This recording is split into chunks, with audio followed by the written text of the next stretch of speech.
It's May 9th. Where's Nick Sirianni's deal? Where's the greatest coach in North America? Where's he getting his new contract? Big sales. Here on a Friday, hit that puppy. All super chats go to the top. Please hit the like button here. Where is it? Where is Nick Sirianni's contract? Oh, by the way, yes, indeed, CZ. Big Sills is pontificating. I have now taken the moniker of the Pope of Sports Talk. You're welcome. I am officially the Pope of Sports Talk. If you check out my X account, you'll see why. It's a fabulous picture of Big Sills. I am now the Pope of Sports Talk. How you doing? Yes, sir, baby. Anybody would say that. Pope Sills. Big Sills.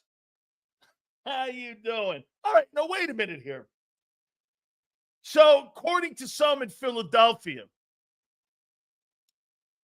Nick Sirianni, are you going to pay him? Or I found out who the highest paid coaches are in sports history over the NBA, NFL, Major League Baseball. Who is going to say this about your boy, Nick Sirianni? Andy Reid is the highest paid coach in North America at $20 million a year. Number 2 is Sean Payton, $18 million. Number 3 is Steve Kerr, 4-time NBA champion, $17.5. Number 4, the overrated one, Greg Popovich, $17 million. Number 5, Mike Tomlin, $16 million.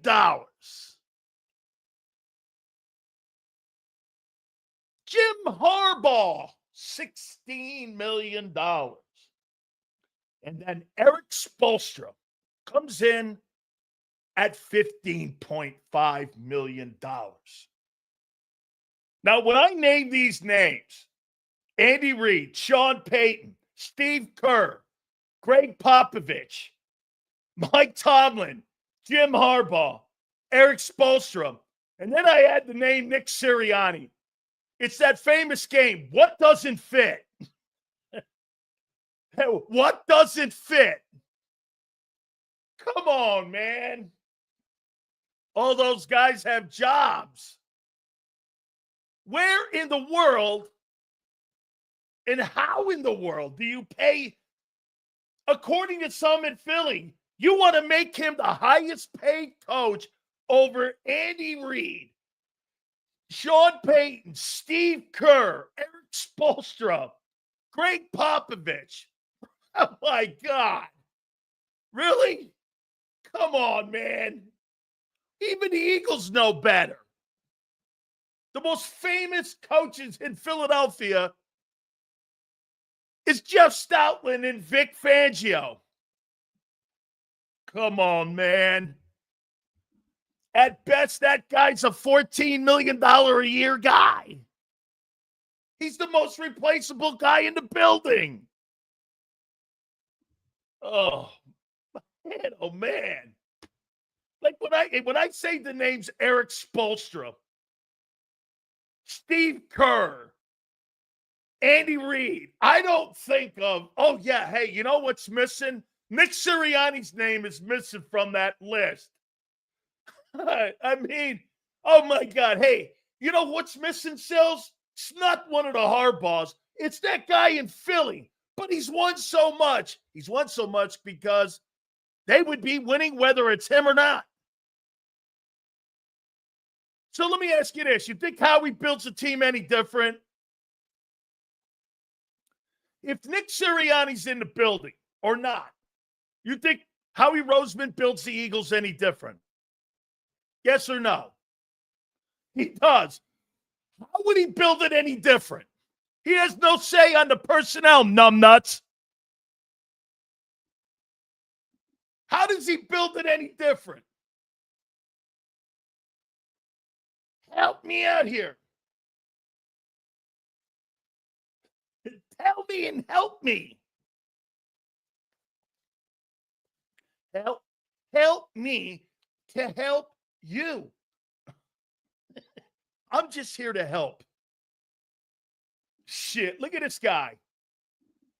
How about this here? Where is it? It's about culture. He had nothing to do with it. This guy right here is letting you think that Nick Sirianni built a culture that was there since Andy Reid.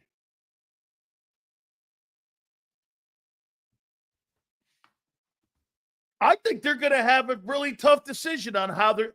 I'm telling you, they're not going to want to back. That's not what I'm saying here. Okay? Nick Sirianni has nothing to do with the draft. Idiot. Get this. Input.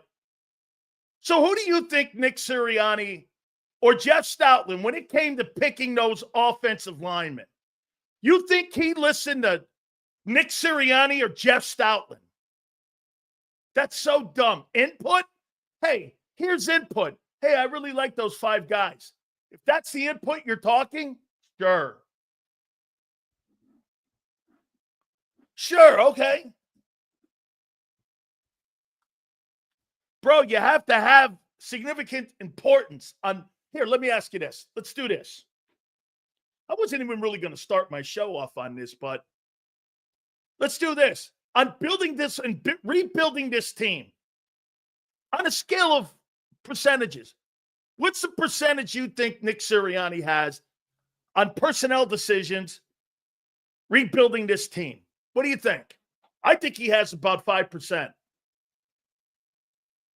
Nick says it all the time. How he does a great job with his people evaluating and bringing the people in and building the roster. Those are from the head coach's mouth. Get this. He has 50%. That is absolutely high. How about this? Let's do this one. Who has the final call and say when a player's drafted? Nick Sirianni? Okay? Nick Sirianni or Howie? I think Fangio has more say on personnel than Nick. Absolutely true. That's Xander. Absolutely true. I think Vic Fangio has 50% of responsibility on rebuilding and retooling and who to keep and who not to keep on defense. More so, what would Nick know? What would Nick know?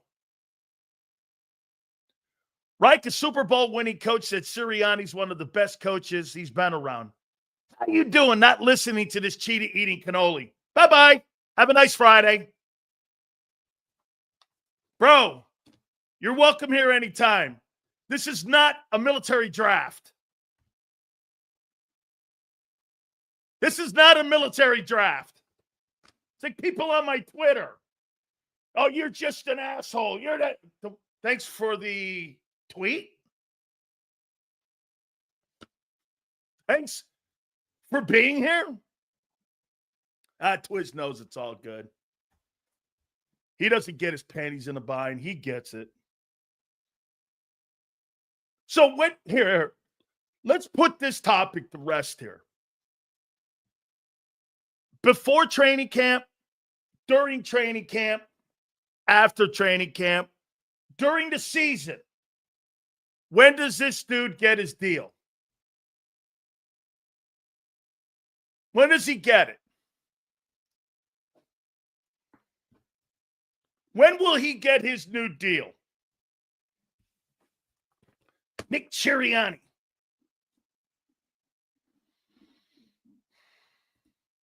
Sills, I know answering the question might put you in a tough spot. but you have personnel relationships with the last two D-line coaches. Is your strong take on Nick your opinion or from your take inside? Probably that's more so, and that's a great observation by you. Yeah, the last two D-line coaches were teammates of mine. And where one was a teammate of mine, and the other one is a Hurricane, who I gave permission to use my number 93 to. And I had a great relationship with him at Miami. Absolutely. When I know this, the decisions on defense that were being made this offseason, Nick was in the room. Vic Fangio and Howie were deciding on who to keep and who not to keep. I'll tell you exactly, it peeled the onion back a little bit on the Gardner Johnson decision. Howie wanted to move off because he didn't want to pay the $11.5 million this year. That's what Gardner Johnson was expected to make, and that's what he's going to make in Houston. And he said he'd rather go cheaper at that position because they have other positions in need in 26 and 27. That's why they traded him. And at the end of the day, that's exactly what Clint Hurt told me. I mean, he moved off because of money. And maybe the attitude. I know this. I tweeted this out, and some of you got your panties in a bind again. The DB coach and C.J. Gardner-Johnson butted heads every week because of how mouthy he was. You know how many times the defensive back coach used to have to tell Gardner-Johnson to pipe down in meetings? Every week. So it became tiresome. It became tiresome. Hey, look, I'll give you the Jimmy Johnson slide scale of production. I'll put up with your BS as long as you keep and continue to put up great numbers. And he did. That's the only reason they tolerated it. Because the guy produced for you. And they felt they could move on from him. Okay. I think that's going to be a tougher putt than you think. Hit that like button. Okay? Sills, be getting y'all so upset. So, anytime Big Sills is in the building, the Pope of sports talk, everybody gets a little bit upset. You know why? Truth, justice, and the Big Sills way always aggravates people. All right. I got asked the question today. So people gave me a list from the NFL Network. And let me see, the best quarterbacks. Let me get this questionnaire I got from the NFL Network. The best QBs. Let me pull that up from Fox. Best QBs per annum. Let's see if I got that right. Let me get that right. I want to get that. I want to make sure I got that email right. Okay. That was from the producer here. And I rifled it back. We had a great spirited debate about the best quarterback in franchise history for all the NFL teams. And the cast of characters for everybody was pretty much right. The 49ers, Montana, guys like that. Then it came down to the Eagles. And I said this, McNabb's the best quarterback in the history of the franchise. And one of the guys told me, he goes, you don't think it's Hurts? I go, absolutely not. Hurts is nowhere near it. Big Pope Sills, if you can't take the heat, get out of the kitchen, softies. Softies don't live long here. How you doing? So you tell me how you look at this. So Donovan McNabb had these offensive weapons for the majority of his time when he was in Philly. Brian Westbrook, Deuce Staley, James Thrash, Todd Pinkston, and Freddie Mitchell. 1 year of Owens.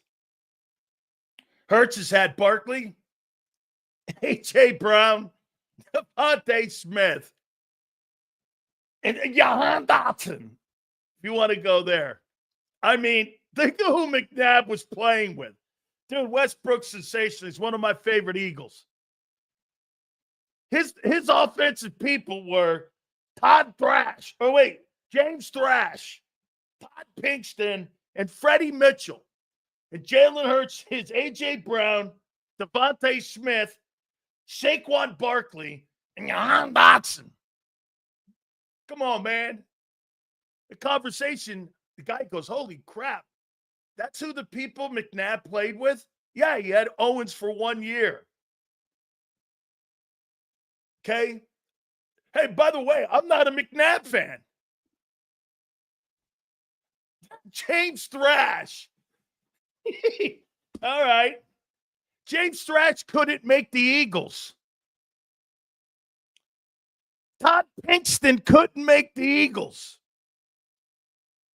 That's who McNabb was going to the Super Bowl with.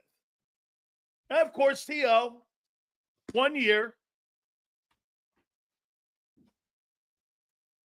Best quarterback. Come on, man.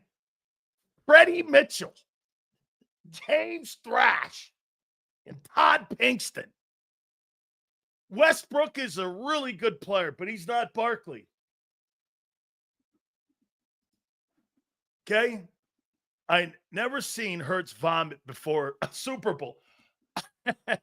What does that have to do with being a better player? This guy had nobody to throw to. This guy played with dog meat. Yet so did Wentz, for that matter. Hurts has been afforded the greatest personnel in Eagle history. James Thrash and Todd Pinkston sucked. They couldn't make this team. They could not make this team. Best quarterback of all time. Come on. Hey, I'll tell you what, and I will say this. I do believe this. I think Jalen Hurts would have handled T.O. better than McNabb did.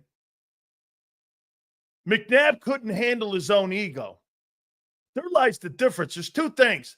McNabb was more talented than Jalen Hurts. It's not close. But Jalen Hurts was a better leader. And Jalen Hurts' ego was nowhere near, even though he's the Time Man of the Month now, and he's over at the cricket club. He's at the Met Gala. You know, I mean, and he shows up to all these now big high ritzy end things. It's all good, I guess, when you're the champ. You get to do all that shit. But there's no way. I personally believe that Jalen Hurts would have handled T.O. better. McNabb also choked in the Super Bowl with the players he had. What players? I just named you the players. The one we lost with Hurts was the defense's fault. But Super Bowl puts – wait a minute, dude. You're not sitting here trying to tell me you think Jalen Hurts is a better football player than Donovan McNabb. Bro, he'll never put up and have the career McNabb had when it comes to pure talent. Ever. And as long as Jalen stays on great teams like Oklahoma, Alabama, and Philly, he'll always be good. He's got to stay in those rooms. He can't go to Chicago. He can't go to New Jersey. He can't go to play with the Jets. He can't go to Carolina. He would be Bryce Young in Carolina. Are you crazy? Hey, man, and by the way, that's smart. Why do you think Brady picked the Buccaneers? Because they had Mike Evans. They had Chris Godwin. That's not a rip. You want to play with good people. There's nothing wrong with that. Nobody's ripping it. Imagine Hurts can't find his tight end. He has hey, look, man. End of the line, his resume is awful good right now. Okay? Awful good. What talent? Same talent the Bucks roll you with every time they face you. Still, based on your inside take, Howie as GM is like a horse trainer, and Nick as a head coach is the jockey. The best jockeys get the horse in position. Okay? Then do as little as possible to let the horse run. Truth to this. Jimmy Johnson doesn't coach on Sundays. Jimmy Johnson coaches Monday through Friday. Jimmy doesn't coach on Sundays. And really, the great coaches don't coach on Sunday. They coach Monday through Saturday or Friday. It's pretty true. Like those speeches you hear, like those speeches after a game that Nick Sirianni, those things are stupid. Nobody hears them. You're a professional athlete. I don't need Newt Rockne speeches. I know what's on the line. My job's on the line.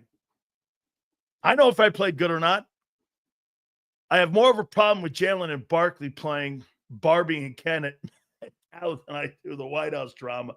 Met Gallus for chicks, JD3. That's award-winning super by you. Way to go on a Friday. I don't care about the White House drama. Big deal. But the Met Gala thing, man. Guys dress like chicks. I don't want my quarterback in a place where guys dress like chicks. How dare you talk to the Pope of sports talk like that? Sills, who was probably the worst team this year? Good call. The Giants. No. The worst team in the NFL.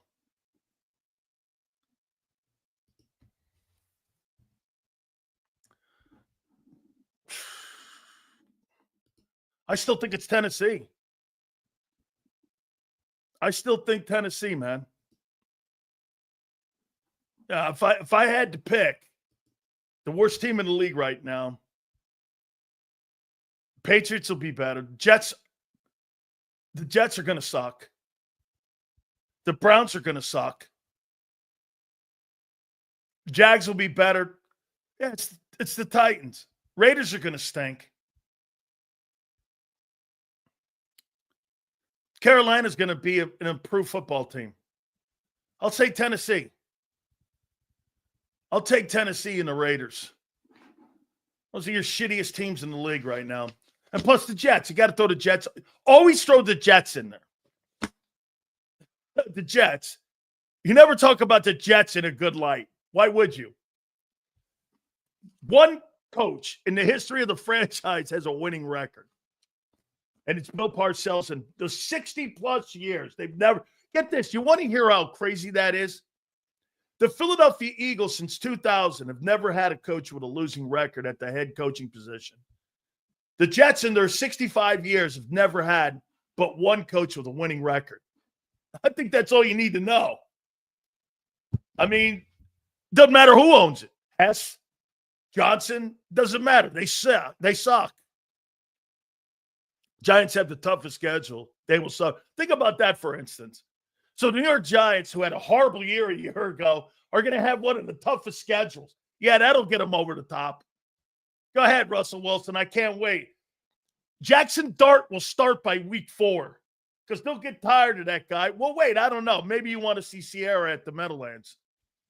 The only way you're going to fill that place is if Sierra is putting a concert on for free.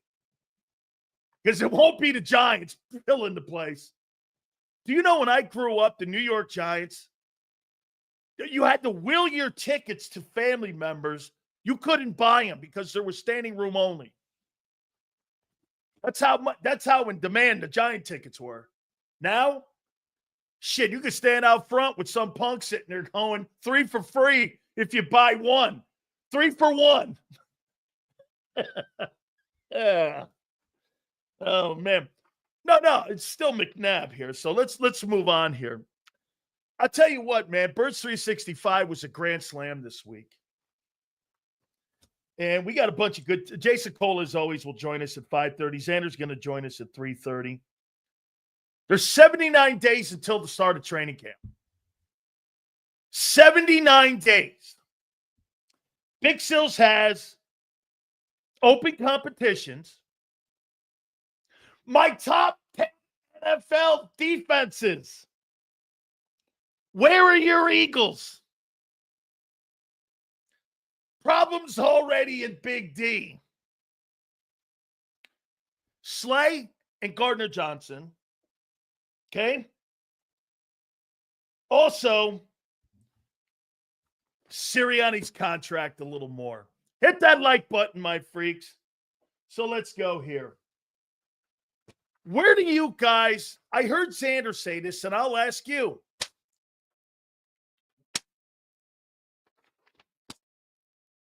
Where do you have your Philadelphia Eagle defense ranked right now? Not at the end of the year. Where do you have them ranked right now?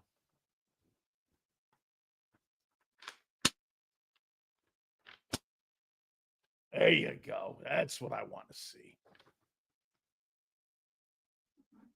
There you go. That's what I want to see. This guy's king of L's today. Worst take guy we've had in here. Keep him up, guy. Keep that algorithm going. Let's see here. What do we got? MetLife Stadium, I hate. I hate that place too. Well, I haven't been to the new one. I won't lie. I haven't been to the new one. 12th. 10th. Sills, get Goldberg on. And you're the GOAT of podcasts. Thank you, Martin. Martin, he's a friend of mine, Bill Goldberg. We played against each other in the World Bowl. He was playing for the Sacramento Surge. He's a Georgia Bulldog player. 16, Sills.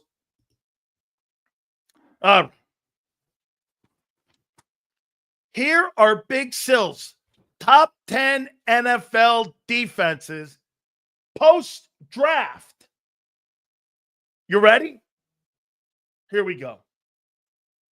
The number one defense in pro football for 2025 right now with my preseason list is the Denver Broncos. 7th overall last year. 3rd in scoring. There's really no weakness at any level that they have. 63 sacks, led the National Football League in sacks. They got to get that offense more proficient in being able to have time of possession. But for me, I don't really see a weakness at any level that the Denver Broncos have. There is no weakness on that defensive side of the football. They are stacked and have the best defensive group in the league right now. And by the way, that's pretty much consensus. Number 2, from the Buffalo Bills. Built up the front four more. Boosted the roster. Pretty good coach when it comes to defensive side and putting schemes together. Absolutely the Buffalo Bills. Number 3, from the Houston Texans. This very may well be, by the end of the year, the very best football defensive team in all of the league. 49 sacks a year ago. There's really no weakness on this defense as well. They added Gardner Johnson, a little bit more attitude to it. I think the Houston Texans, another defense like the Broncos, they have an outstanding group, and I love DeMeco Ryans running that thing. The Bills, I could possibly go Texans and Broncos 1-2.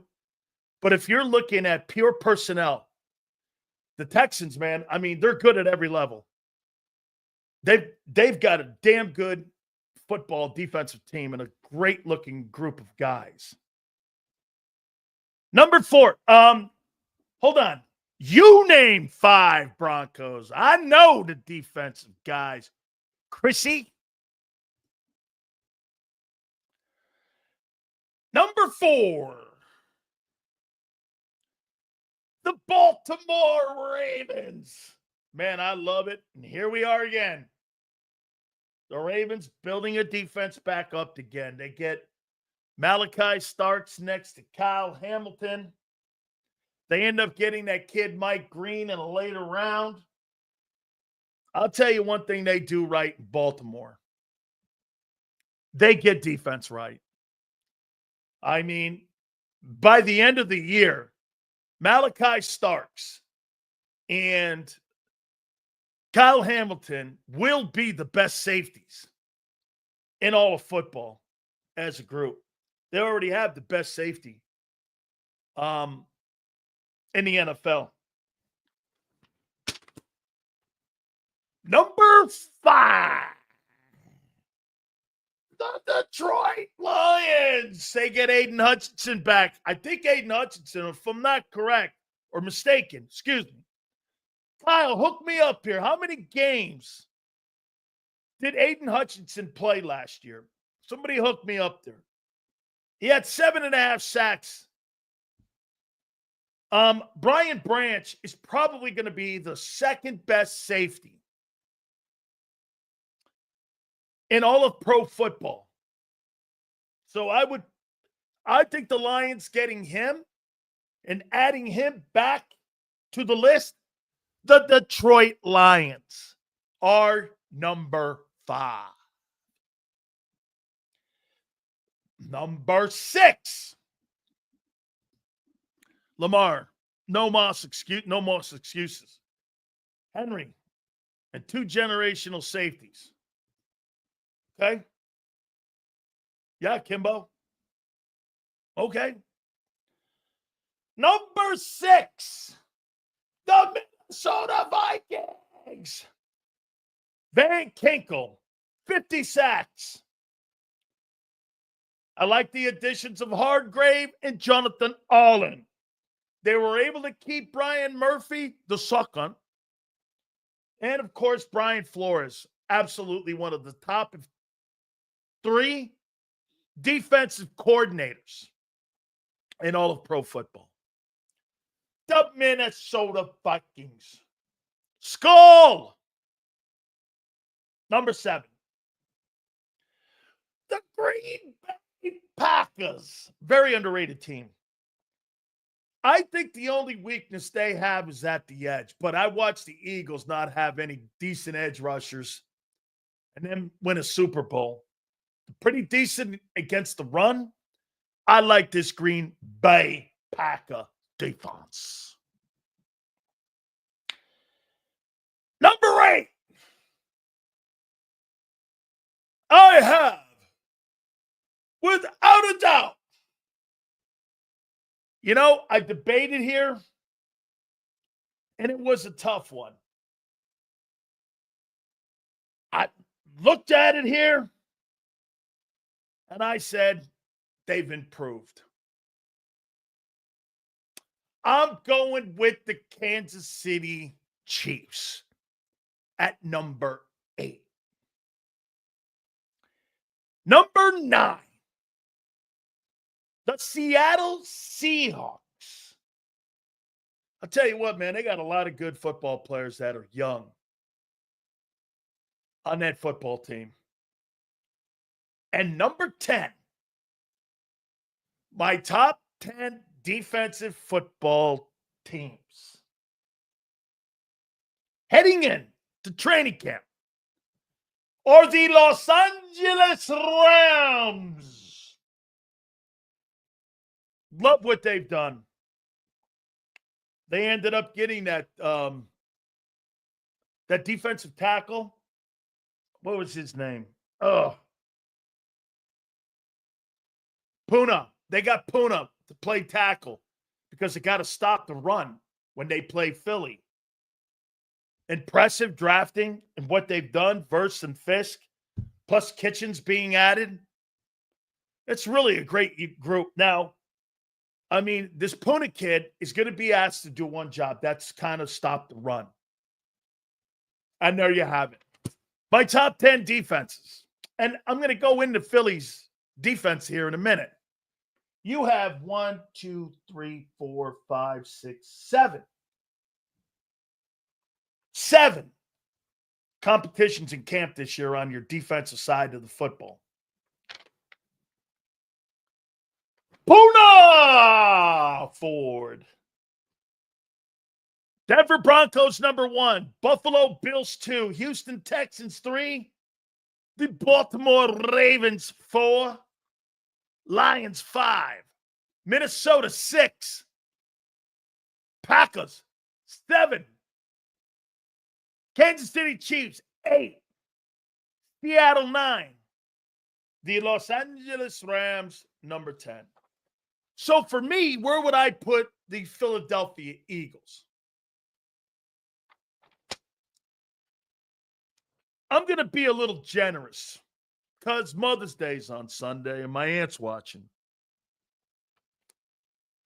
So I'm going to be in a good mood here. And I'll give you guys a little bit here. I'll say 13th. Sounds, generous, but okay. Get this. Get this. Look at this tool here. Super Bowl champs. Old news. Old news. So let's go to that. Oh, I love this. This is one of my favorite exercises. One of my absolutely favorite exercises. Where will there be competition this coming season for the Philadelphia Eagles? Let's take a look at it.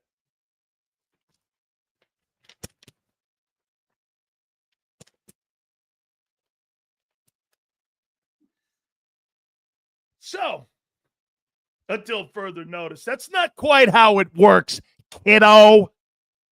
You don't lose half your room and go, we're still champs. Old news. Here's your competitions.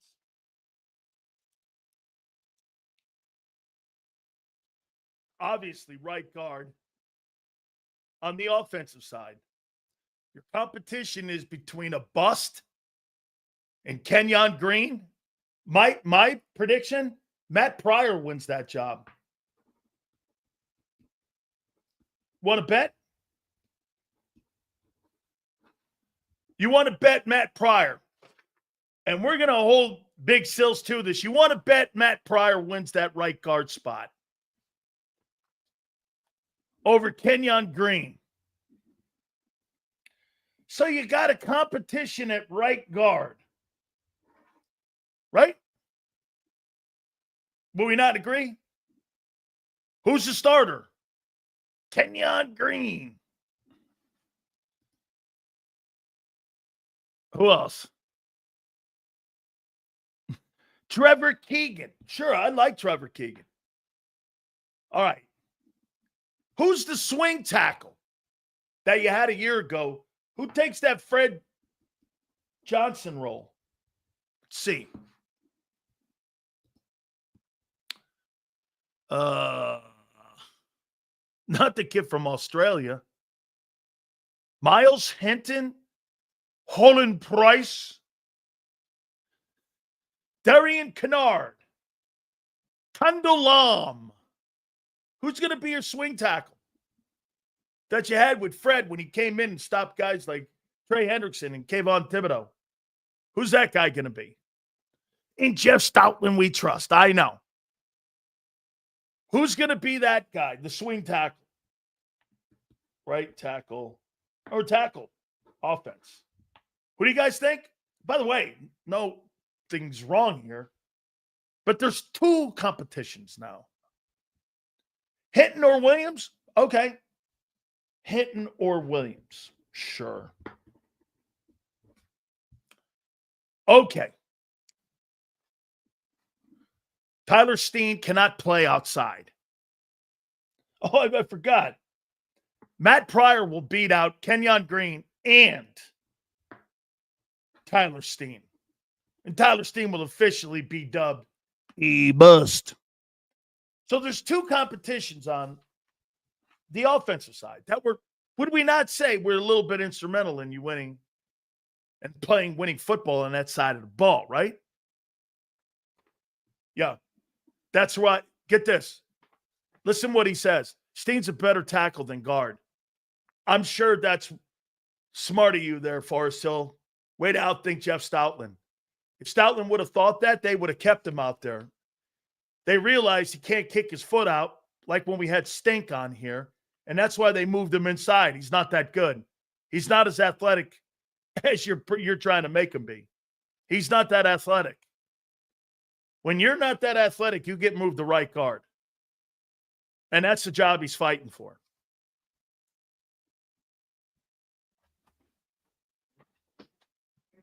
Oh, we got two competitions on offense. Who the swing tackle is going to be, the Fred Johnson role, and who starts at right guard. Yeah, he was a natural tackle at Alabama. What's that got to do with Philadelphia in the NFC East? Doodoo. Doodoo.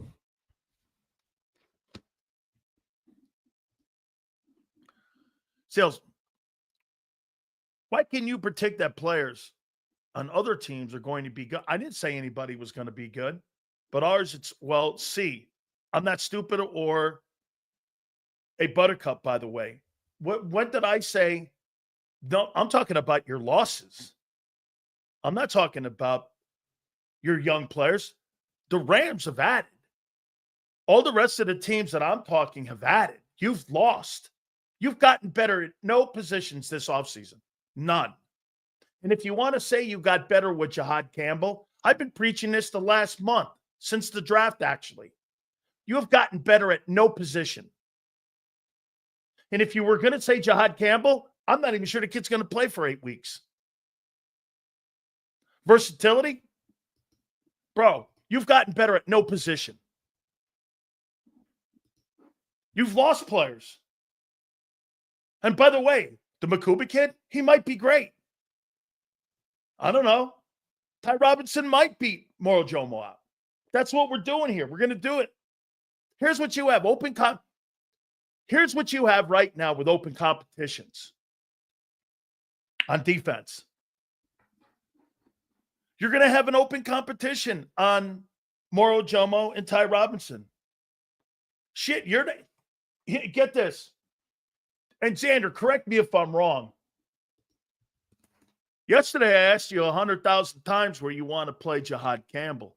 You kept telling me all day yesterday you're going to pull Moro Jomo. Well, in my book, that means Moro Jomo doesn't have a solidified role on that team yet. Am I wrong? You can't have it both ways. Either you think he's the replacement for Moro Jomo, or that's the only place he's going to line up when it comes to third down is JAKIB Campbell. Pick one. There's only 11 positions on the field, and there's only a few spots that kid can play, either inside linebacker or edge. Where are you playing him? See, this is how Big Sills put you in a box in your own bullshit. Moro Jomo, does he have a comp? If you're looking to replace that guy, he don't have a solidified role. Is that right? That sure as hell means he's not starting. He's got to win that job this camp, right? Anybody with a brain would say that, correct? If you want to put JAKIB Campbell, kid who's never played a football down in the NFL, over there in his position on third down, or what have you, and he's not that great a run guy.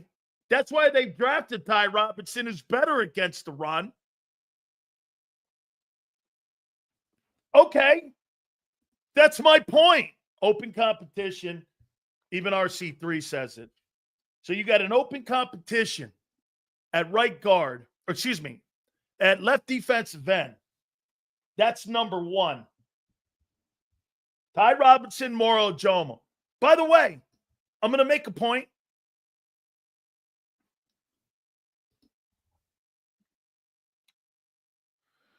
So what are you doing in the Kobe Dean spot at right inside linebacker? I think there's a competition there because here was the majority of the conversation we took yesterday. And once again, this is so awesome because yesterday we talked about, and here's what people said, almost verbatim, right, Kyle? Well, nobody's going to really know what Kobe Dean is going to come like or look like when he comes back from his injury.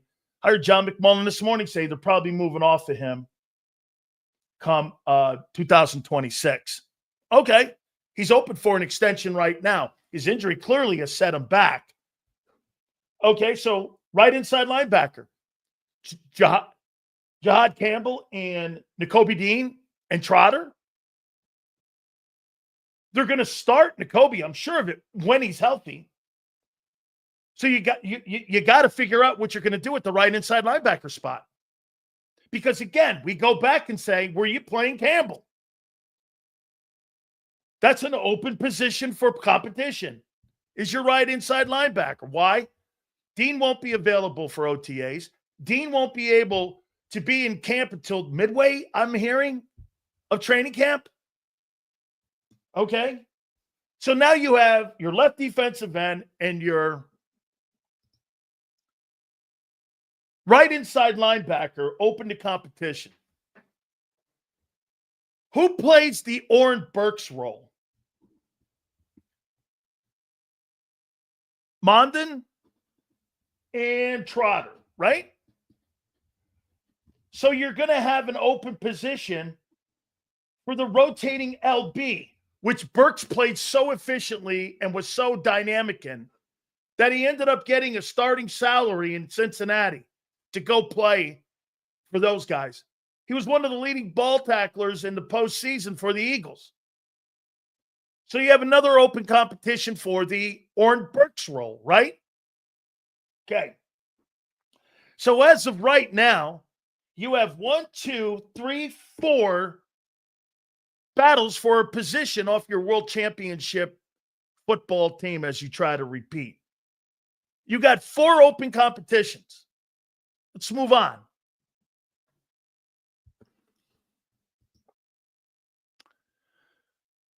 Your strong side linebacker. Huff, Aziz Aguilera, Joshua Uchi, right? Jalix Hunt. Correct? You're not starting Huff there. Is that correct? Right? And if you want to put Campbell there, sure. So now you have another one. Open competition for your strong side linebacker. Is that fair? By the way, I'm not asking you who's going to win it. I don't know. I got to see those guys get into training camp and get into the exhibition season. I'm not sure. Okay. So as of right now, you have 5 competitions out of 22 spots. Okay. Get this. That's not the question, douchebag.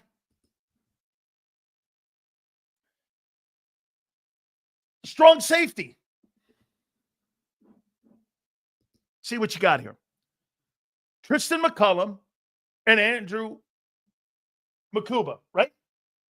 Are going to battle it out to see who plays. Shit, there's conversation that the Eagles may contemplate bringing in Justin Simmons. Okay. So now you have 6 open competitions. This last one's interesting. Would you like to see the latest depth chart? You know what? I don't believe I can show. I've showed you guys a couple of the latest depth charts that are at the NovaCare Center before, and I showed you a screenshot of what I get when the players walk in to work out. There is a depth chart that's posted.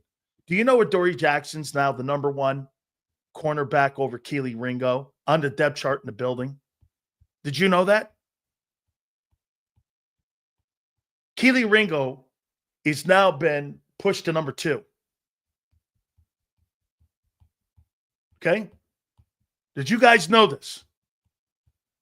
I found this out this morning when I said, let me see the depth chart. And Clint sent it over to me. Adoree Jackson is now the other corner. And it's not Kelee Ringo. What do you make of that? I think that's a great thing. I think Adoree Jackson's better than Kelee Ringo. I don't think much of him.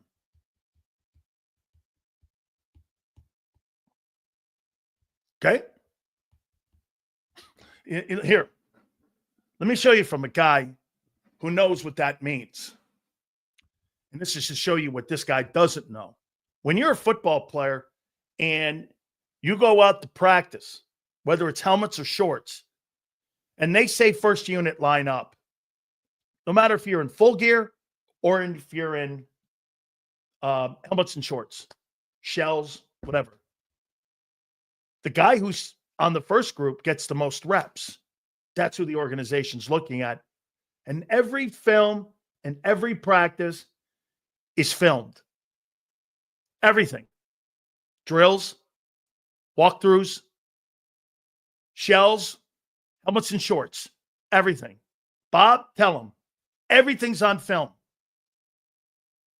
Okay, and get this. Once again, the depth charts in May aren't accurate. It's a stupid, you don't know what you're talking about. You build your unit in the offseason. The payoff is in September. What did you have no idea? Have you ever fucking been on a depth chart in an NFL locker room? Oh my God. Then again, I shouldn't get mad at you because, well, how could you know? How could you know? You would never know. You have no idea what I'm talking about. You're right. So I'm not going to get up. I'm sorry. I'm not. There's no reason to get upset. You would never know. Keely winning that job. No more slander. My seventh heaven. I believe in Ringo Mania. Hey. Again, I'd see a comment like this. I'm not addressing this stuff. I mean, whatever, man. And how would you know? You wouldn't know. You have no idea. Okay? That's I agree with. There you go. That's right. M. Race is right. Hey, see this? When you're here, it's just some guy sitting on the internet, not ever being on a depth chart. And not understanding what your practice skill sets are when you're in training camp or your OTAs. Bro, get this. Let me ask you something here. Let me show you something even more so on why I see this guy right here is just ridiculous. There's 90 guys now on the Eagles. You think they have time to sit around and not have guys that they're looking at to be starters when you have right now you have 8 battles for a job. Actually, you have 10 battles for a job on this football team during training camp. And you're going to sit there and tell me that the guys who line up first, second, and third to go out to do skill set drills that they film every single day, doesn't matter. You would never know what you're talking about. You just don't know what you're talking about. You've got to find a swing corner. Okay? That makes it 10. You have 10 battles for a job that were instrumental in you winning a Super Bowl. Off the championship football team. It's far different than the Jets battled that. Get this, guys. The Jets battle this every year. But they stink.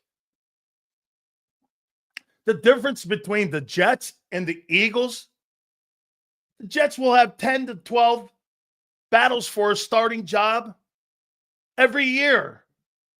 The Eagles don't have 10 battles for starting jobs every year.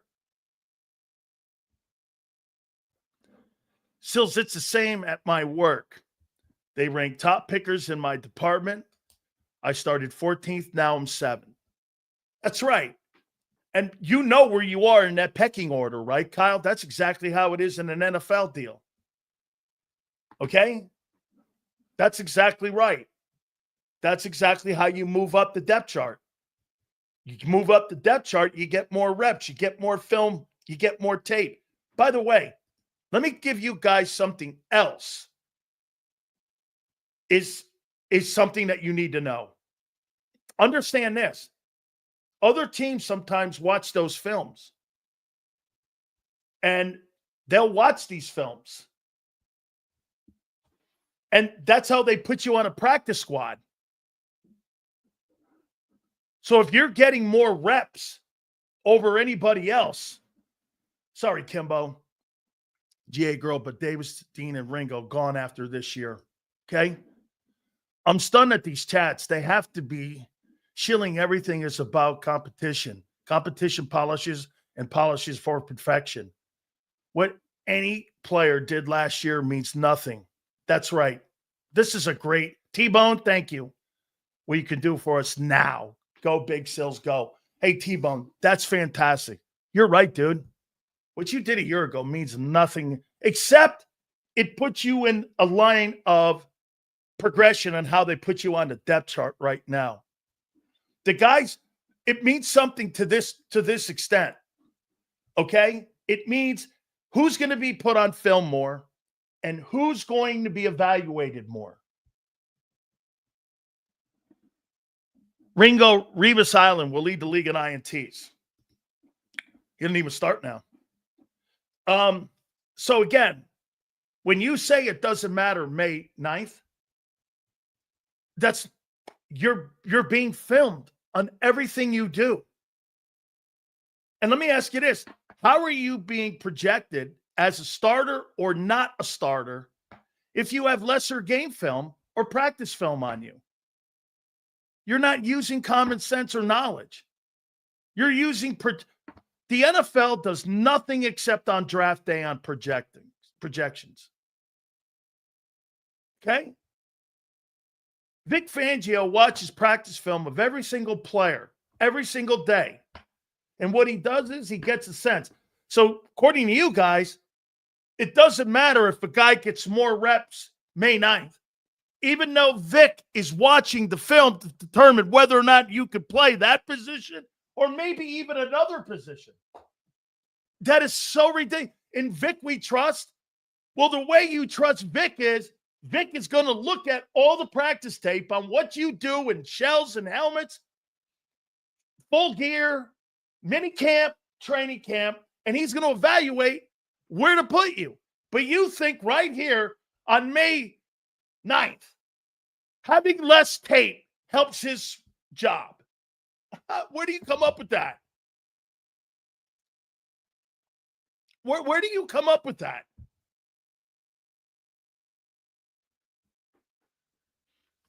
How do you come up with that?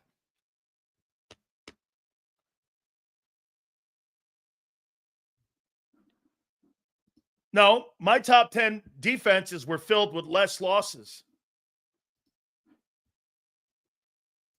No. Bro, you have 7 job battles on defense this offseason. 7 of the 11. Left end, inside linebacker. Couldn't answer the freaking question yesterday on Ringo. Excuse me, on Campbell. Strong side linebacker. Safety. Corner. Swing corner. And swing backer. I don't care who you think wins it. It's not my comment. 4. Look at this. 4. Left defensive end, right inside linebacker, strong side linebacker, edge, Huff, Ojulari, Uche, safety, Adoree Jackson, the Oren Burks role, and the Isaiah Rodgers role. That's 7 jobs to fight for.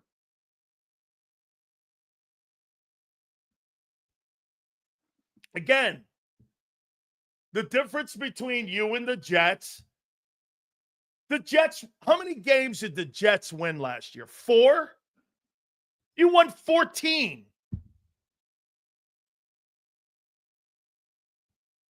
14.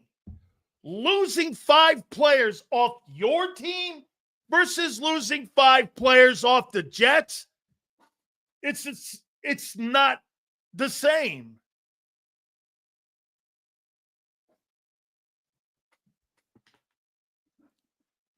some of these comments in here are so off the charts. I won't. You have no idea what you're talking about. Again, how would you? Hey, dude, there's a big difference sitting on the sidelines, writing it up, talking in a mosh pit to Howie and Nick. It's another thing to have been on the other side of the mic in one of those training camps. Let me see how many training camps I've been to. Cowboys 2, Bucks 2, Lions 2, Canada 1,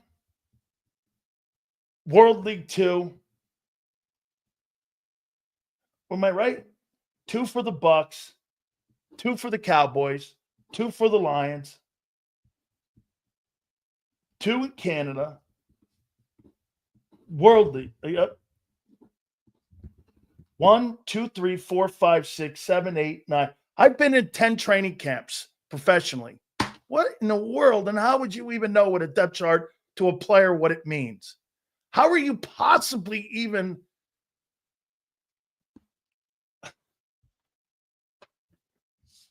How would you possibly know? On what a depth chart means and may not. Let me say this to you. Every time I walk in to a NovaCare Center and I look at the depth chart, you know what? I love what Clint Hurt tells me all the time. You're always interested in the depth chart. You know why? That's how the organization sees you. There's a reason there's a depth chart.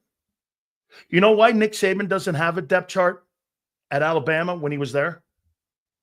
He doesn't want the players to see where their organization or where the team thinks of them and what coaches think of them, because they'll transfer.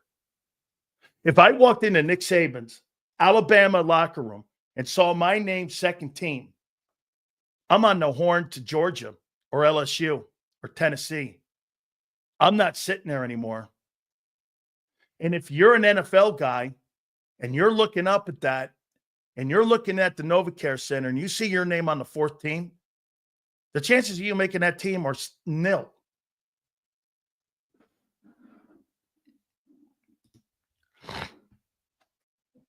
Sills, what was your toughest training camp? And it is no, my aunt, I got pictures. Let me see if I can find a couple of them. I believe my aunt took a couple. Betty, I think you took a couple of these. Training camp with the Bucks, I did 3-a-days. Now, those are illegal today. We did 3-a-day practices. 7:30 in the morning, we would go for 3 hours. We would sleep under the tent out there in the Tampa heat for about an hour and a half. Then we would practice in the middle of the Florida hot sun for another 2 hours. Then we would come in and eat. Then we would go out for a night practice. And we'd have 3-a-days for 3 weeks like that. And they were called the Junction Boy practices. You know why? Ray Perkins played for Bear Bryant. I've never in my life, the Miami Hurricane ones were tough. But I have never in my life ever been through anything more mentally, physically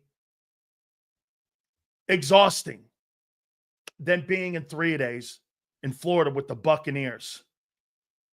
They're illegal now.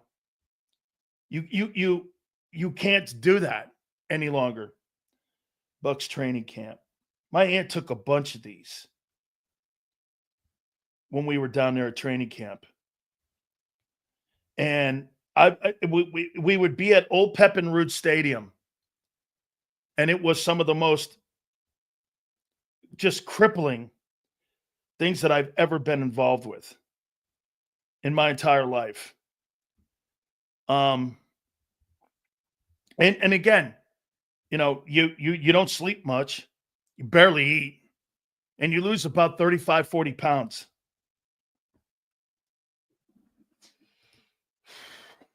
Sidney and Keely winning both starting jobs. Yeah. That's funny. Yeah, those were just absolutely brutal. I wish I could find these here, man. Buccaneers. Sills Bucks. Man, they were just so, I mean,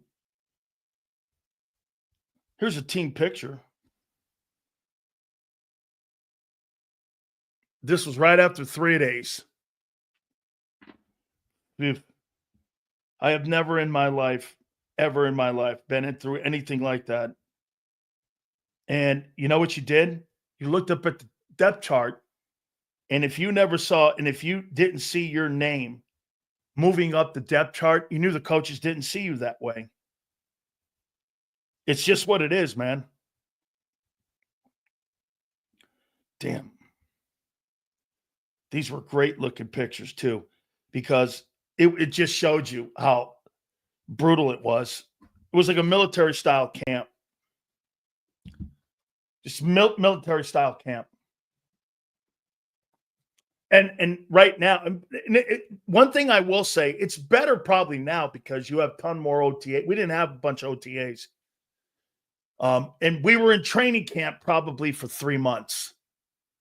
You know how these guys are in training camp for 14 days or 13 days? We were in for 3 months. So the 10 camps that I did, I was in training camp for 3 months. You're in for 14 days today, which I think is better. Okay? So, yeah. So, again, you have 7 job openings. How you feel about that? And what do you think the significance of that is? Having 7 job openings. Oh, I think it is better. I think it's better today. I don't think I think that stuff was overdoing it. However, I will say this. I think back in my time, you had better football in September. Hey, Bob, I don't know if you agree with this, but we had better football in September than you do now, because you were prepared for the start of the season. Sills, I don't see real competition for key positions as a problem. I'm talking about the volume, Bob. I mean, this is a Super Bowl championship team. You have 7 openings. That's and again, it's different than the Jets. There's not 7 job openings in the Rams. Sills, that sounds like Vermeil training camps. Yeah. They were like Vermeil training camps. I mean, dude, those things were the toughest things I've ever gone through. And I tell people, like right now, I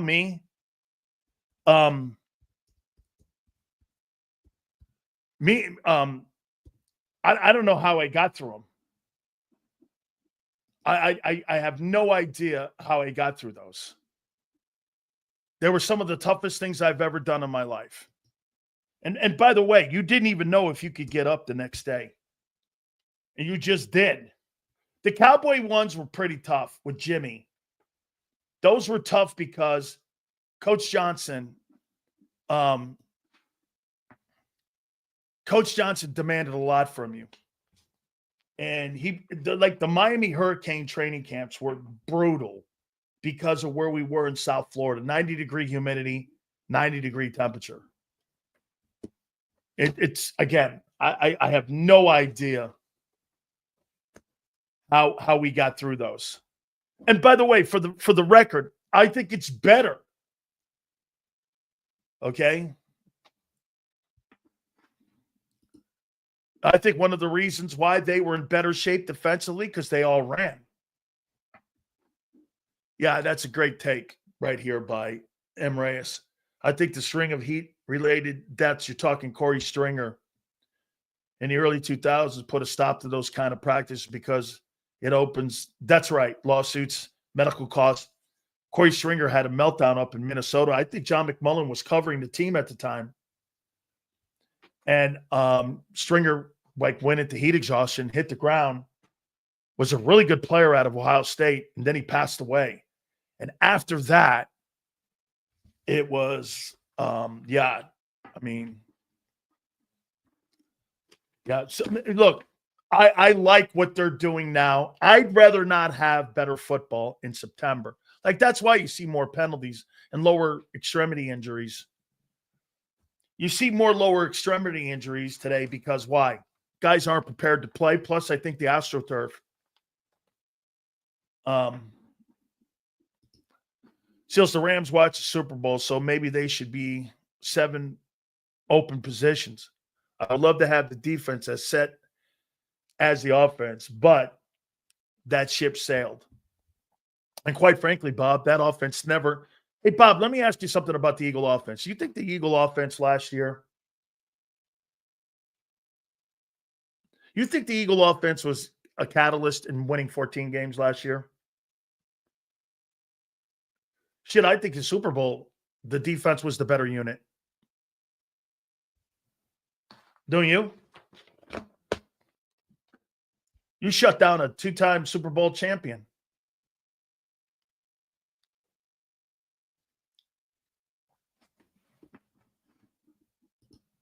This is tough here.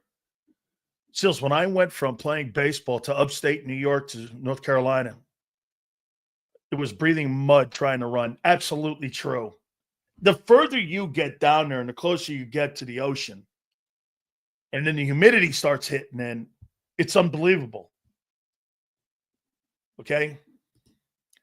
Seals, the defense is going to struggle this year, but be great in 26. I'm not going there. Let me say this to you. If the Eagle offense can be top, you guys are doing it wrong.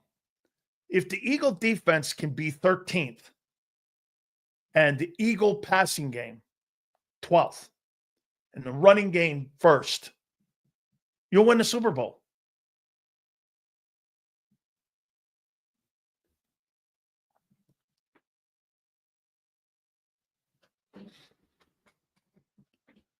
Because you improved the part of your team. Took a couple steps back. But remember something, too. Let me give it to you here a little bit. You can have a defense that's playing really good and getting better, and you end up the regular season 10th. Hey, here, I'll give you guys an example. Do you guys agree the second time the Rams played with all those young players, do you think the second time they played, the Rams defense got better? And they looked like they were a top 10 defense.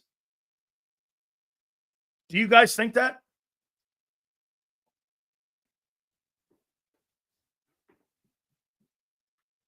Right? They got better.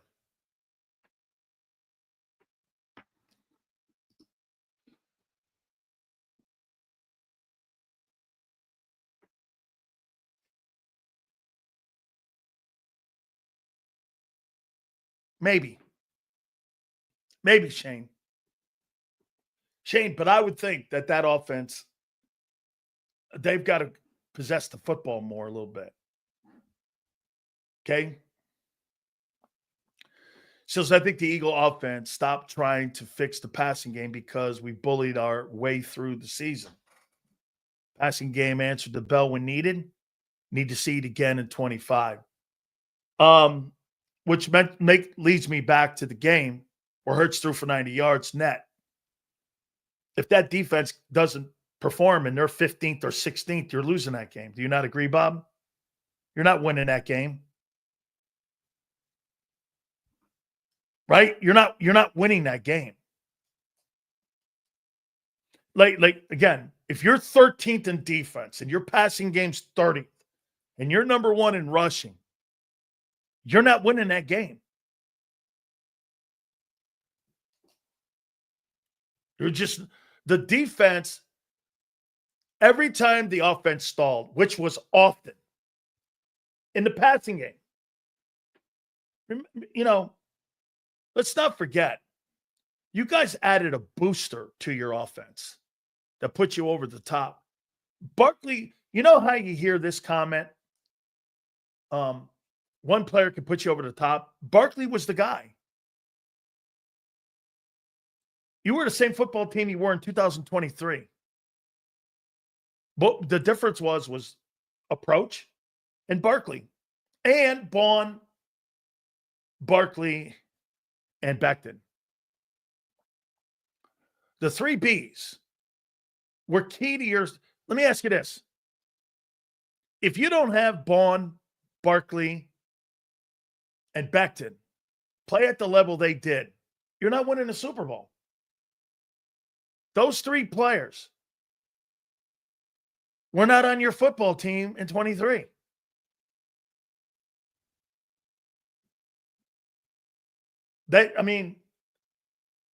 Those 3 football players. Remember, when we talk, see, when I was talking to you about open competition, I'm not talking to you about who's going to win the job. I'm talking to you about the volume of open positions for battle for coaches to have to determine who's going to play at one respected spot. You've got 7 openings on defense, and you've got 2.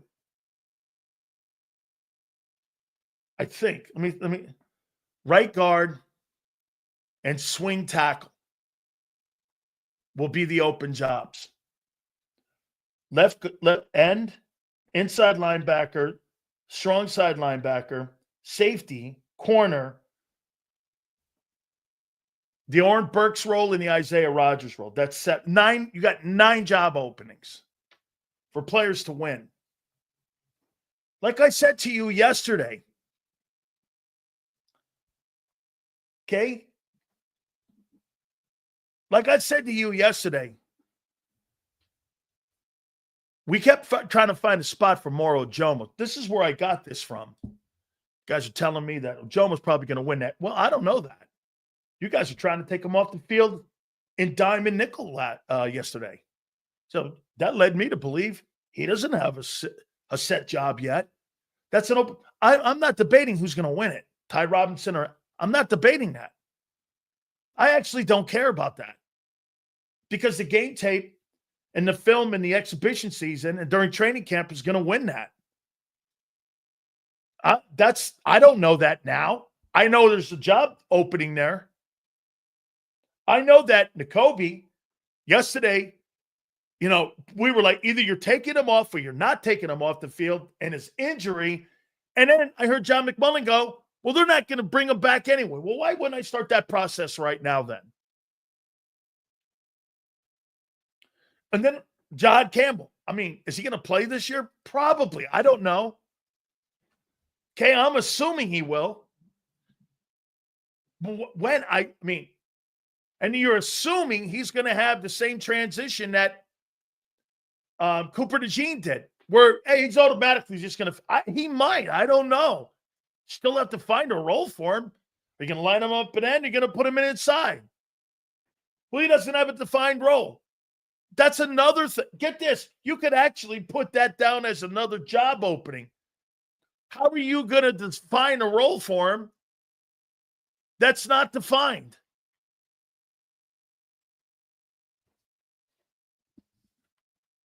Dude, I said this last week.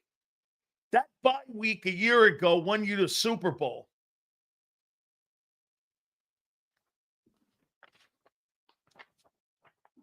That bye week, everybody, including me, I said, man, week 5? I was like, wow, is that way too early? Dude, they needed the rest probably at the end of the year. But I'll tell you what they did do.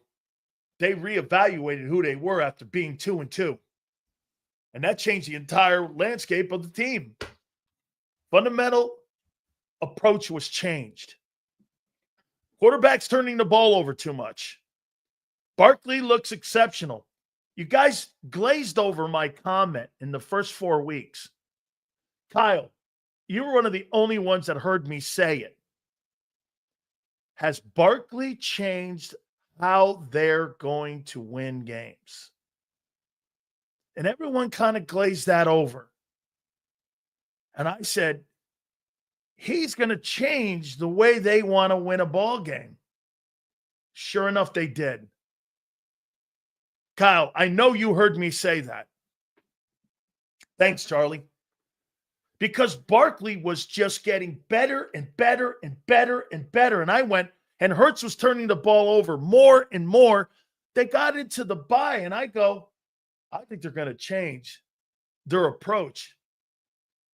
And they lost one game after that.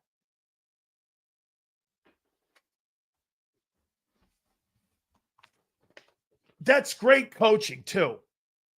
Sills, are you trying to throw shade on Jay? Who cares? You got another Lombardi trophy. Get this. That's not it. That's not it. Let me tell you this. I'm going to make a point to you about what Jalen did. Some of you think that I don't throw good comments at Jalen. You know where Jalen Hurts is better than Dan Marino? Dan Marino would never have done what Jalen Hurts did. He would never have done that to win. Never have done that. That's not in that player's makeup. He was never going to do that. Okay? Dan had a little bit like AJ. I want to win my way, or I'm going to take my bat and ball. That's why Marino never won. He couldn't sacrifice a part of his game. Let me give you another one. You know, how did Michael Jordan go on to win 6 NBA championships? Okay? How did he go on? You know what Phil Jackson told him? Hey, man, if you want to go on and continue winning scoring championships, albeit I get it, but if you want to win NBA titles, you got to make everybody else around you involved in the game. And if you don't, we're not going to win. As much as he loved Doug Collins ended up being his coach in Washington with the Wizards. North Carolina guy. He loved him. Phil Jackson was the right coach for him. Because Phil said, you got to sacrifice a little piece of your game if you want to win. Marino could never do that. And by the way, of course, the narrow-minded people in the building or here will hear me say, how are you comparing both the quarterbacks? No. Skill set-wise, not close. It's night and day. But one guy was willing to go, shit, I'm not going to force a square peg into a round hole. You know, Dan Marino never had but one 1,000-yard rusher in 18 years in Miami. Why is that? He didn't give a shit about the running game. John Elway. It's a great take. That's a great take right there by Don. John Elway thought he had to carry the football team his entire life. You know the only thing that saved John Elway's career? He got old. He got old. Realized he couldn't do it himself, and all of a sudden Terrell Davis pops on the scene.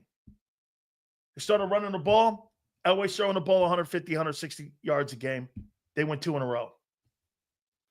Damn. John Elway, that team wasn't carried by John Elway that won them Super Bowls.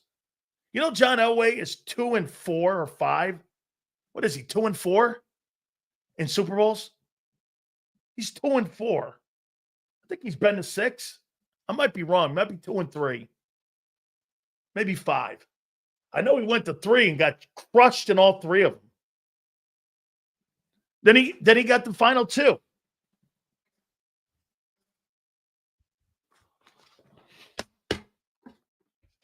Yeah, Marino's never doing that.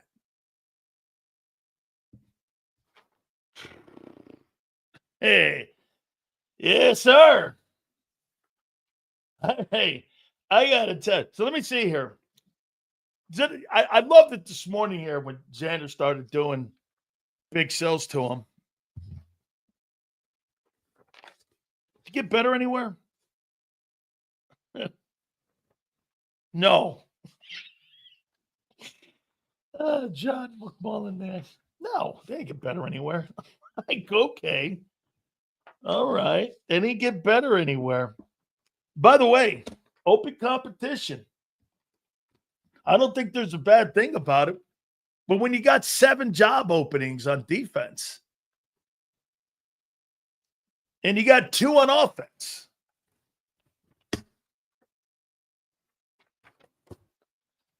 I don't know. All right. Top 10 defenses. Did I hear Xander Krause go 3? Got the Eagles at the 3rd best defense in National Football League. Holy cow. By the way, it's May 9th. Where's Nicky Sirianni's deal? Without further ado, here on this Friday, coming aboard to talk to the Pope of Sports Talk. Big Sales, we bring in Big Z to the show. What's up, Big Sales? Yeah. Yes, sir, dog. What bullshit are you talking today? Hey, man, bullshit. I'm just looking. You sound like McMullen. No, what? I'm just going over your job openings. Oh, boy. I just going over your job opening. What's that? You think we got a lot of job openings? Well, yeah. Well, I think you got 7 on defense at least. 4 out of 22? I think you got 7 on defense for sure. No, you're not going to go down the John McMullen road of telling me the loss of Isaiah Rodgers will be catastrophic for the Philadelphia Eagles. Again, it's a group. Like you said before, it's the group thing here. Wait, no, here. As a matter of fact, I don't give a shit who fills the role. I'm talking about job openings. You can, all of your famous guys who have now come in from Trash Can U, and they could be part of the roster. Sure, they're going to be the next Brian Dawkins. I don't care. I'm talking about job competition and job openings. That's it. Whoever wins them, more power to you, kid. But for a world championship team, you've got 7 job openings on defense that they're going to determine on who's going to be in a respected role on that defensive side. And I shall go over them with you right now, my friend. Are you going to tell me that Isaiah Rodgers isn't a dude? I didn't say that. He's I'll a tell dude. you what, he's a dude so much now. He got $8 million a year where he's going to start in Minnesota. Oh, he's a dude. He played how many snaps last year for the Eagles? Really? Well, who do you have replacing him? Adoree Jackson. So the guy who just got cut from the Giants is the guy replacing him. I've never seen Isaiah Rodgers get a contract half the size of the one Adoree Jackson guy. You traded for Isaiah. Okay, here. Did we? Yes. No, I thought we stashed him when he got suspended. I thought they traded for him. Was that a trade and then stash? Yeah. I forget. I thought they signed him. Here, let's take a look at the job openings on your defense. So the left defensive end, you're not sitting here telling me on May 9th that Moro Jones won that job already. Yeah, he has. Moro? Yesterday, you were trying to, John McMullen and you were telling me they're going to take him off the field and put Jihad Campbell over there. I mean, wait a minute here. I mean, Jihad, yeah. So, I mean, will we not agree that he's got to at least beat Ty Robinson out for that gig? We added a Swiss Army knife. That's an unbelievable football player. That's going to change a little bit of the role for the guys in the front four. That will play in 9 months. All right. Wake me up when he's ready. Says who? Your GM. Yeah, I remember you saying the same thing about Cooper Shiesty last summer when he got hurt in training camp. No. But your GM, I'm going by your GM's words. Not by mine. These are not mine. I'm not making this up. There's a future. Nowhere did Howie say he's 9 months out. No, those are not my GM's words. Howie said that he might not. He's not my GM. He's the Eagles GM. He said that he might not be ready for training camp. Those were his words. So here, let's go to another one. And I know you went to Miami and all, but like that's not 9 months away. Training camp. It's about deflecting, folks. You see that 9 deflecting? It's all good. I'm dumber than you. I went to Alabama. I can't talk. Don't kid yourself, kid. It may have been 16% getting in, but I didn't get in Bob, because of my Bob Brown. You know leukemia. Bob Brown, our boy Bob Brown. What's up, T-Bone? My brother in Christ. I love T-Bone. So Bob Brown did put together this big thing of, that Big Sills is actually wrong, and that in 1984, whatever it was that you went to the University of Miami, that the acceptance percentage was slightly higher than you say than it is now. I said, "Oh my gosh, Bob." Hey, Bob, do you actually think that when I was looking at schools that was something that was high on my list? Yeah, no, it was not. Hey, what's the acceptance rate getting into Miami versus Ohio State? I'm done. Hey, Bob, I don't think I was looking at that. Hey, by the way, you have great academics. I don't remember that conversation coming up with Big Sills when I was at Notre Dame. Nah, but you could play football. You could play football. That's for damn sure. Here we go here. Let me ask you this one here. Job opening number 2. So this right inside linebacker, I know that John said this morning they're not bringing him back next year. So Jacoby, it looks like he may not be ready for training camp. I know OTAs and mini, he's not going to be there. He probably will be ready for training camp, I'm hoping. So you've got a competition there because you just got to be prepared if he's not ready. Don't you? Yeah, I think that's fair. Okay, and then who's the Oren Burke role? The battle is between Mondon and Trotter? Yep. Okay. Well, let me see here. That's now 1, 2, 3 job openings. Backups. You're trying to get me concerned about a bunch of backups. No, I'm talking about your openings for jobs. Strong side linebacker, Bryce Hoffa, Aziz Ojalaura, Joshua Uche, Jalix Hunt. You believe there's a competition there at strong side linebacker? Are you going to put, or unless you're sold on Huff? You'll be eating crow on Jalix Hunt this year. Who? You'll be eating crow on Jalix Hunt. I've been saying I think the kid's going to be. There's something there to the kid. I agree. Might not happen as quick as we're hoping, but I do think he's going to be ready to rock. He came on pretty fast last year, dude. At the end of the year, he really did. He really started to find his rhythm, find his footing, figure out the way offensive tackles in the NFL were playing. I mean, I thought he really looked pretty good. Yep. So, yeah. Yeah. So, listen, I'm not as doom and gloom. You're not about to walk through the same 7 guys that we've walked through. Gloom and doom. I'm talking about if I was looking for a job and I was like putting my resume out there, the Eagles got a lot of job openings. That's number 4 on defense. Let's go over here now. Let's see. Safety, Makuba and Tristan McCullum. Those guys are going to battle it out and see who starts, correct? It's going to be Sidney Brown. Yeah. You're the only guy in the world who thinks it's going to be okay, Tristan Sidney Brown. Sidney Brown, Makuba, and Tristan McCullum. Yes, Makuba. Makuba's going to be all right, but it might take him a little bit, right? It might take him a little bit. I do think – I was watching some of his tape recently, last night and the night before. He does play the game really, really well. Great IQ. Yeah, great IQ. He's all over the ball. He's great in coverage. So I do think he's going to be a good player. My question on him is how long does it take? Yeah, because not everybody's going to be the same. Like Cooper and Q were off the charts great. So that's 5 job openings. Let's see here now. Oh, hey, how about this? I got a depth chart this morning and Adoree Jackson starting over Keely Ringo. How you doing? I think that's a good thing. Me too. I'm not upset about that. That's true. I think they're going to give Keely the chance to win that job. They don't believe me. They don't want Adoree Jackson to win. If he has to play, they're going to play him, but they don't want that. They want the young guy that they drafted, spent a 4th-round pick on to get there and win the job and earn it. And it's probably, in a way, it's probably a mental game as well that you're preparing Keely for. He walks in the room and he sees he's not the starter yet. You got to go and earn it. You got to go and play good, prepare, work in the summer, do the things you got to do to be ready to play on the football field come August and September. And I think Keely will, but I have admittedly have a little bit more question marks on that player than most.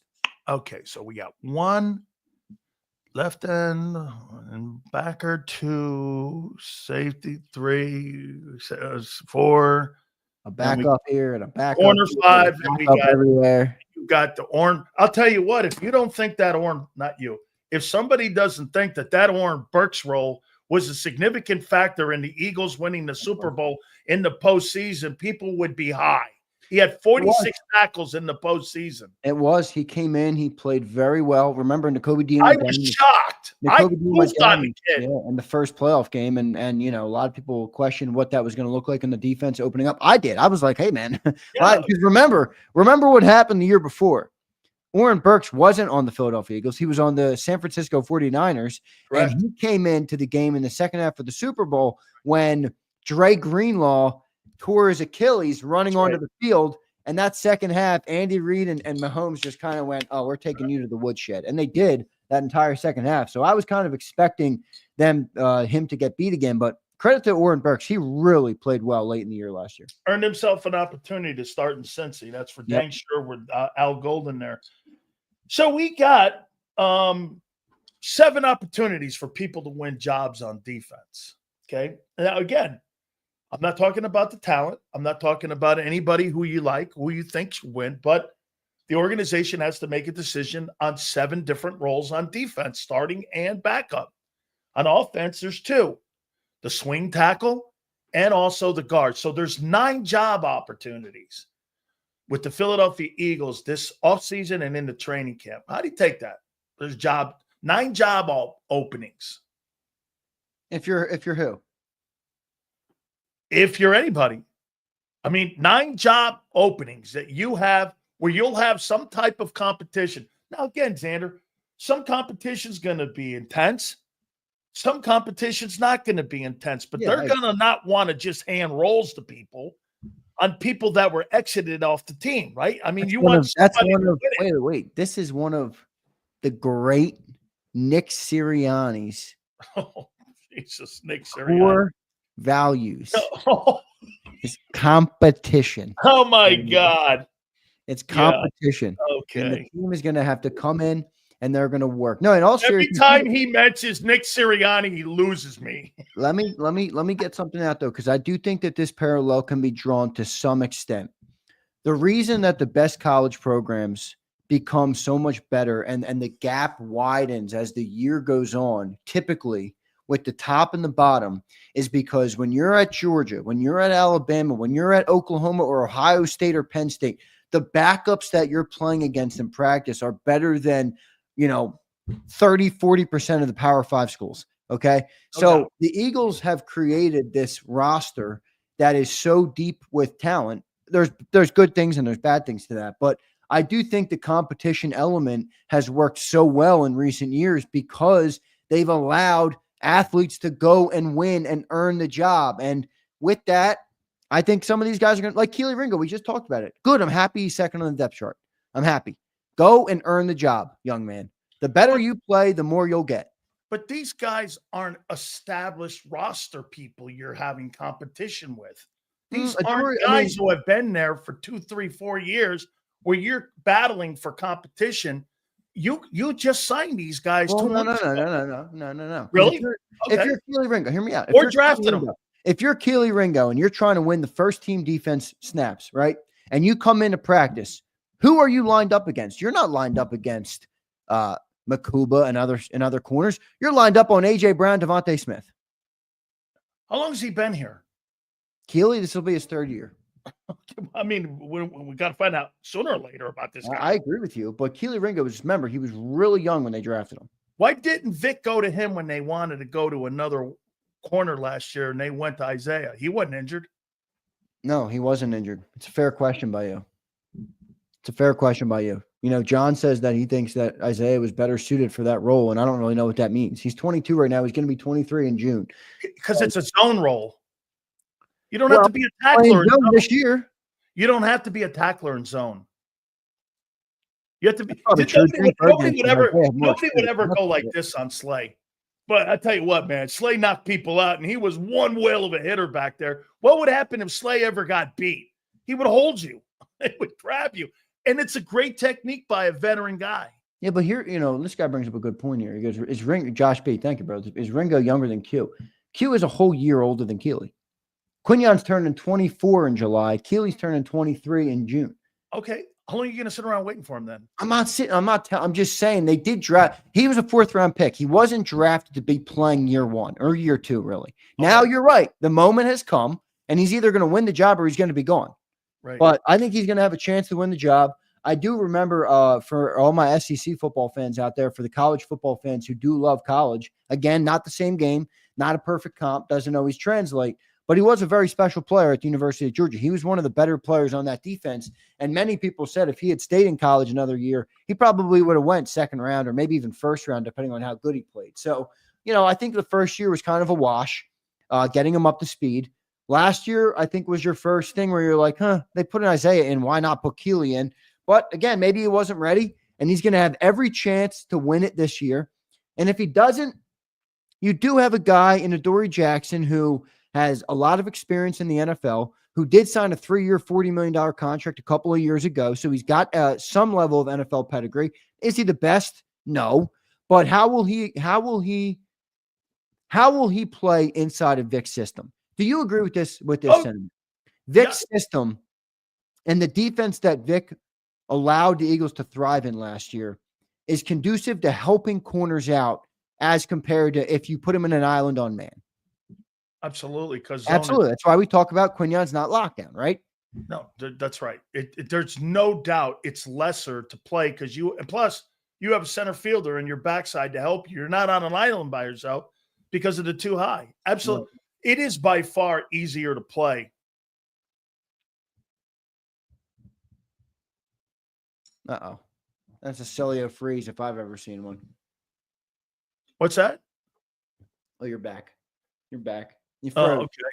You froze on me. Now you're a little fuzzy. You're a little fuzzy. That's all right. I got you. You're back. Oh, no. It's absolutely easier when you got people that have practiced and played. And I'll tell you this, too, about Keeley. Hey, bro, I'm with you on this. Hey, man, I'm in practice, and I'm going against Jalen Waddle, and I'm going against Jameson Williams, and I'm going against Devontae Smith, and I'm playing against Jamar Chase. Yeah. I'll tell you what, man. I don't care. I heard John say that comment. Hey, by the way, college doesn't translate. Okay, well, I'll tell you what. Those wide receivers do. I mean, that's not a perfect science to say it doesn't translate. You're right. It doesn't always translate, but sometimes there's just really good players.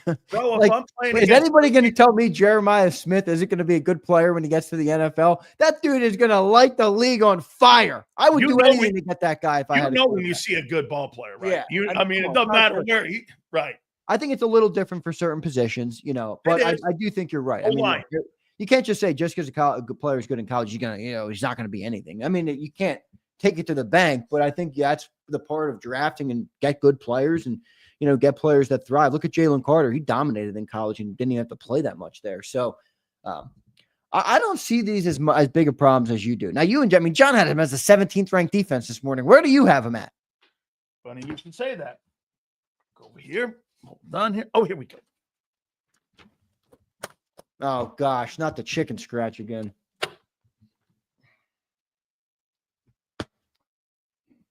Here are the Big Sills top 10 defenses. I heard your top 10 defenses. Where are the Eagles ranked? 13th. That's brutal. 13th. Look at Game Time. The boys are taking the division this year, Big Sills. But Game Time, I got you second. Okay, 13th. 13th overall defense. Yeah, 13th. You got, hey, get because of wait. Because of like this. Because of Isaiah Rodgers. Hey, wait, no. You know what I loved this morning was when John goes, "Did you get better at any position?" Xander goes, "No." But you're fifth. Can we do an exercise? Can I fifth? How's that possible? You didn't get better. Program your show for 10 minutes. By the way, you didn't get better, but you're fifth. Let me program your show for 10 minutes. All right? Sure. Go ahead. Let's take the 11 starters on defense. Sure. Go ahead. You're paying for it. Let's take the 11 starters on defense last year. Okay? Okay. Let's rank them 1 through 11 with an order of importance. Can't do that. Why? Because it's a unit. Units win Super Bowls. One collection of group of guys that are talented, like Michael Parsons and but what gives your unit a best chance at success? Your most important unit. You didn't have one player in the top 5 outside of Carter, Bond, maybe Q. The rest of them, Josh Sweat's not a top 10 D lineman. Milton Williams is not a top 10 D lineman. I just wanted to rank the Eagles. Dude, you were the number 1 defensive football team with lesser players. My point is that the 4 guys that we lost were arguably the 4 bottom important defenders on the team. Who's replacing Milton Williams? I'm curious. I didn't say that. I said out of the 11 starters last year, the top 6 are all returning. You're downplaying their. I don't agree with your downplaying of their importance. I don't agree with you saying because that. You know why? The league spoke and paid them, all of them. Oh yeah, you would have paid Milton 28. Milton Williams. I didn't say that. Milton Williams. Every guy that was on your defense that left or stayed got a raise. I love Milton Williams. I don't even like saying this on the show because I love him. I love where it came from. Every guy he wants to bring up and call dog shit got a raise. Milton Williams should enjoy this summer because right now he's a very loved man. Jalen going to be better without him? Will you let me speak? He's a very loved man in New England. By week 8, he's going to be the Bryce Huff of New England. Okay? So wait a minute. So Jalen Carter will be better without Milton Williams too, right? Jalen Carter will be better this year for sure. Jordan Davis will still be next to him and be better.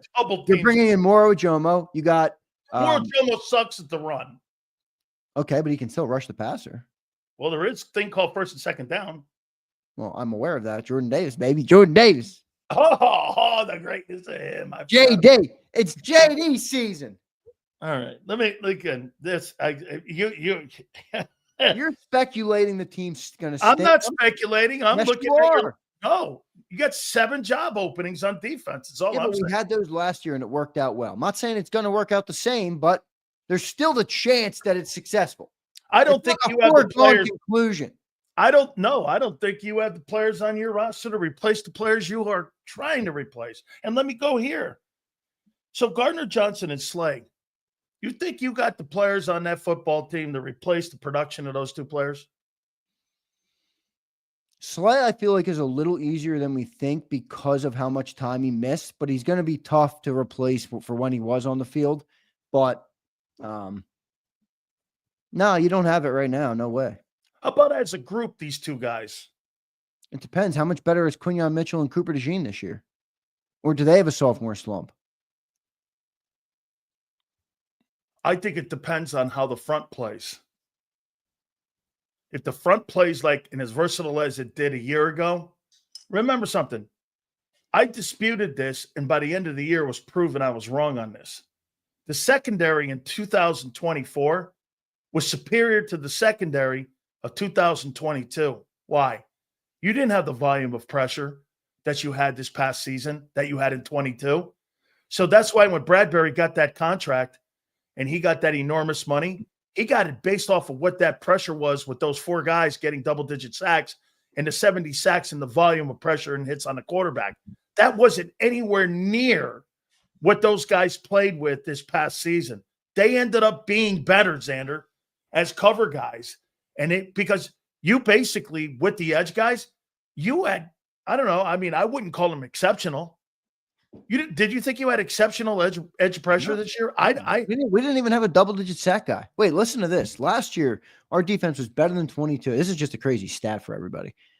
We had 0 guys get double-digit sacks last year, and the number 1 overall defense that made Mahomes look like a shell of himself. In 22, we had 4, I think, double-digit sack guys, right? You had Reddick, Hargrave, BG, and was Sweat a double-digit guy in 22? On Hargrave. I said Hargrave. Okay. Hargrave, Sweat. Hargrave, Reddick. Graham, Sweat, and Reddick. Yeah, 4 in 22. That's crazy. Which shows you, though, that, as you pointed out, you can get home and you can have a great defense without dominant edge. You need good, competent, every down edge rushers. Absolutely. So, again, I always thought that when people were talking that was a number 1 priority.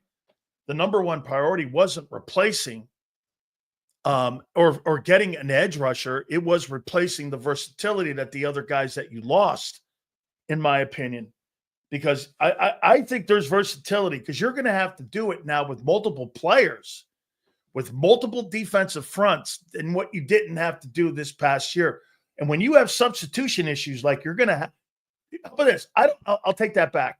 I don't know if you're going to have substitution issues, but you will have substitutions.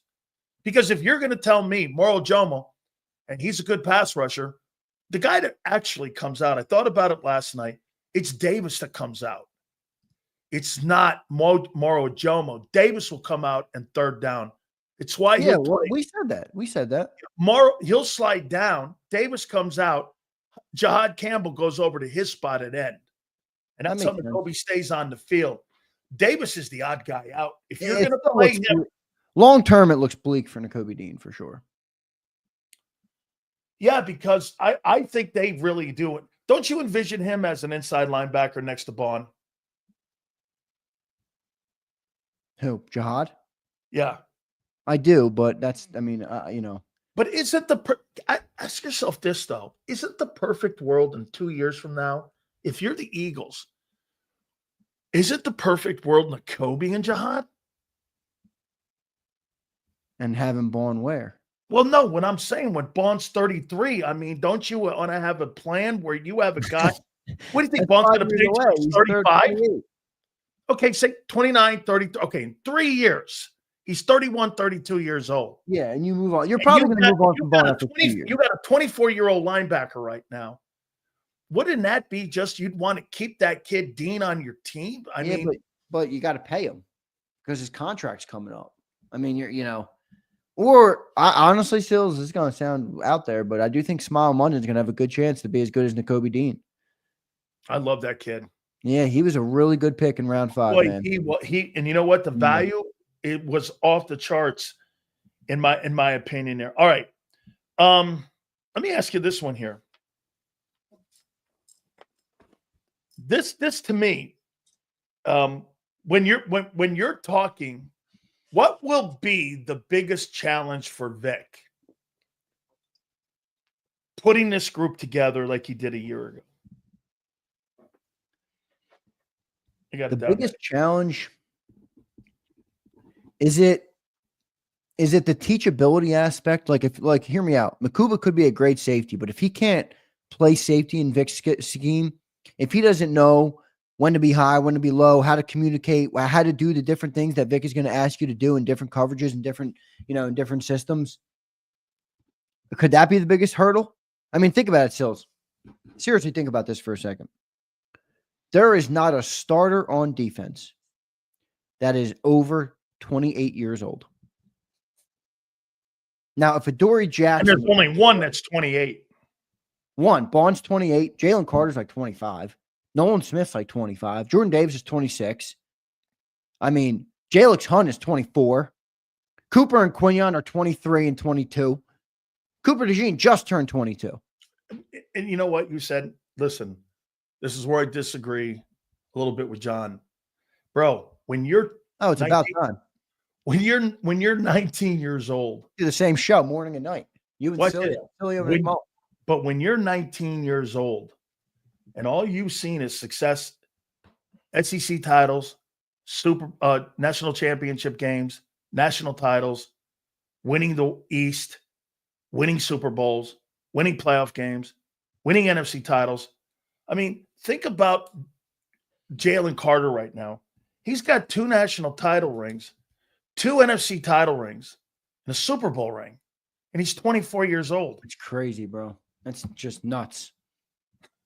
I mean, that's serious level of experience for a 24-year-old player. 99.9% of 24-year-olds in the NFL don't have that level. Never. They'll never get that level of experience. That's unbelievable. The amount, like losing to him has to truly hurt. Because, some people get used to it because you're not on very good or in very good programs. This guy's in the same thing with Hurts in a way. Hurts. Absolutely. Did the Oklahoma team make it to the Final Four? Yep, made it to the Final Four. Led into the playoffs. He was like 11-1 or 11-2. Now he got blown out in the play. He got absolutely creamed. Was that the LSU team? Yeah, they got throttled, man. Yeah, but that team might be one of the greatest teams of all time next to that Canes 01 team. Well, let me look up that game. LSU, Oklahoma. I think it was 65 something. I mean, I think they destroyed them. Yeah, 63-28. Yeah, it was. I remember that game, man. I think that's the game that Odell Beckham was on the sidelines passing cash out. And I think Oklahoma had some fuddies at the end. No, they had one I touchdown. think Calcaterra was in that game, wasn't it? Jalen Hurts was 15 of 31 for 217 and 1 interception in that game. What was Joe Burrow? Are you ready for Burrow? Are you ready for Burrow? You're gonna lose your shit. What's Joe Burrow in that? 29 to 39 for 493 and 7 touchdowns. Oh, 7 touchdowns. Oh my God. 493 and 7. Did you see what Micah Parsons is going on already in Dallas? Did you see today? Oh, he's gonna be crying soon. Why aren't they giving him a contract? Whoa. Okay, so George Pickens shows up today. Cowboys Jerry Jones comes out and goes, "We're working on a brand new 3-year contract for George Pickens." Micah Parsons goes, "Hang on here. Hang on here. Hang on here. Hang on here. Where's my deal? Where's my deal? I don't blame him. Where's my deal? That's not going to go like everybody thinks that thing's going to go in Dallas." I heard Pickens say today, he goes, "Yeah, we're going to really work off one another, CD Lamb and myself." Would you trade Nolan Smith and a first-round pick for Michael Parsons?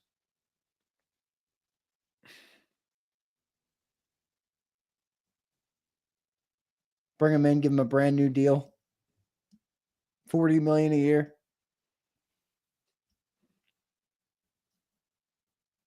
And I got to pay the other guy down on the D tackle position 40. Yeah, but No. remember, you're gonna have to do something with Nolan next year too.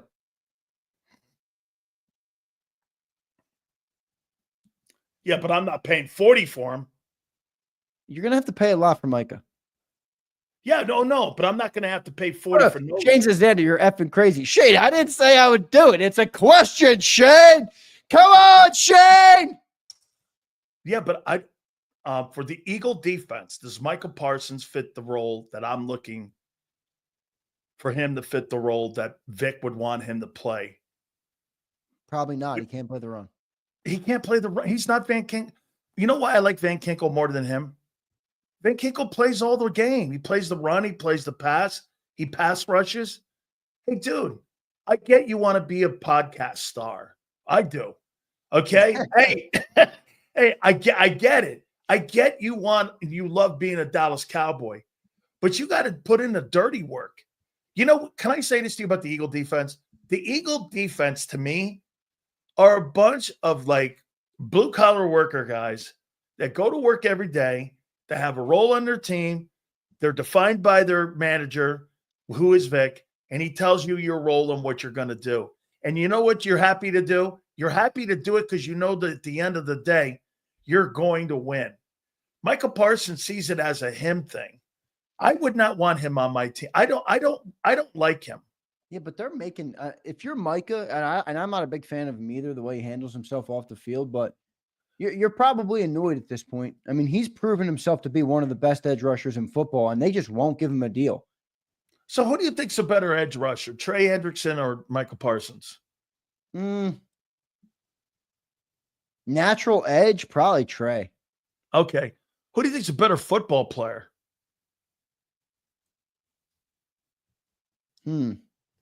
Jesus, if this debate is going on, that means $40 million. You want me to make a decision on a debate? Here's what I like to debate. When you go like this and you stand up and you go, Brian, or you go like this, Brian Dawkins, Hall of Fame, and the guy sits down. That's all you got to say. I can't wait for somebody. I don't want to debate. Somebody that wants to super chat on Monday's Birds 365. Go ahead and put in a chat for Johnny Mac. How much is Micah Parsons going to get paid? Johnny Mac will erupt. John thinks Micah Parsons is a generational talent.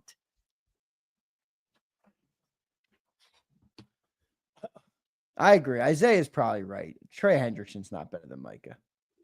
Okay, here. Let me. I want to do one thing for you here, and I listen. Maybe in today's NFL, that is exactly what he is. He's a generational guy today. But here's to me. This is again This is generational. I won't even name the name. People will say it. Won 2 Super Bowls, National Football League MVP, a 4-time Defensive Player of the Year, was the Rookie Defensive Player of the Year, was the 3-time NFC Player of the Year, was an 11-time Pro Bowler, and, of course, ended his career with 156 sacks. You know who that is? No. That's Lawrence Taylor. That's generational. That's generational. A guy being on a team that's 28th in run defense, I don't know how that's generational. I hear you. I hear you.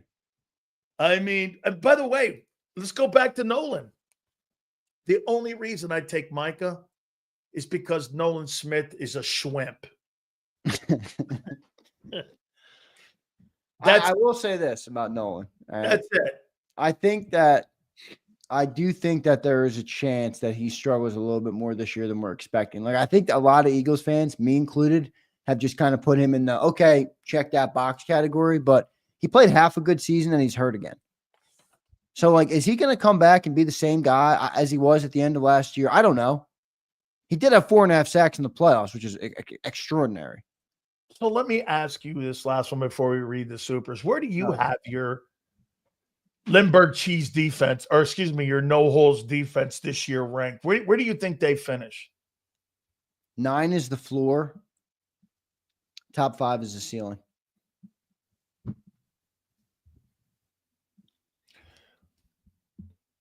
I know you don't hate that. That's a realistic answer.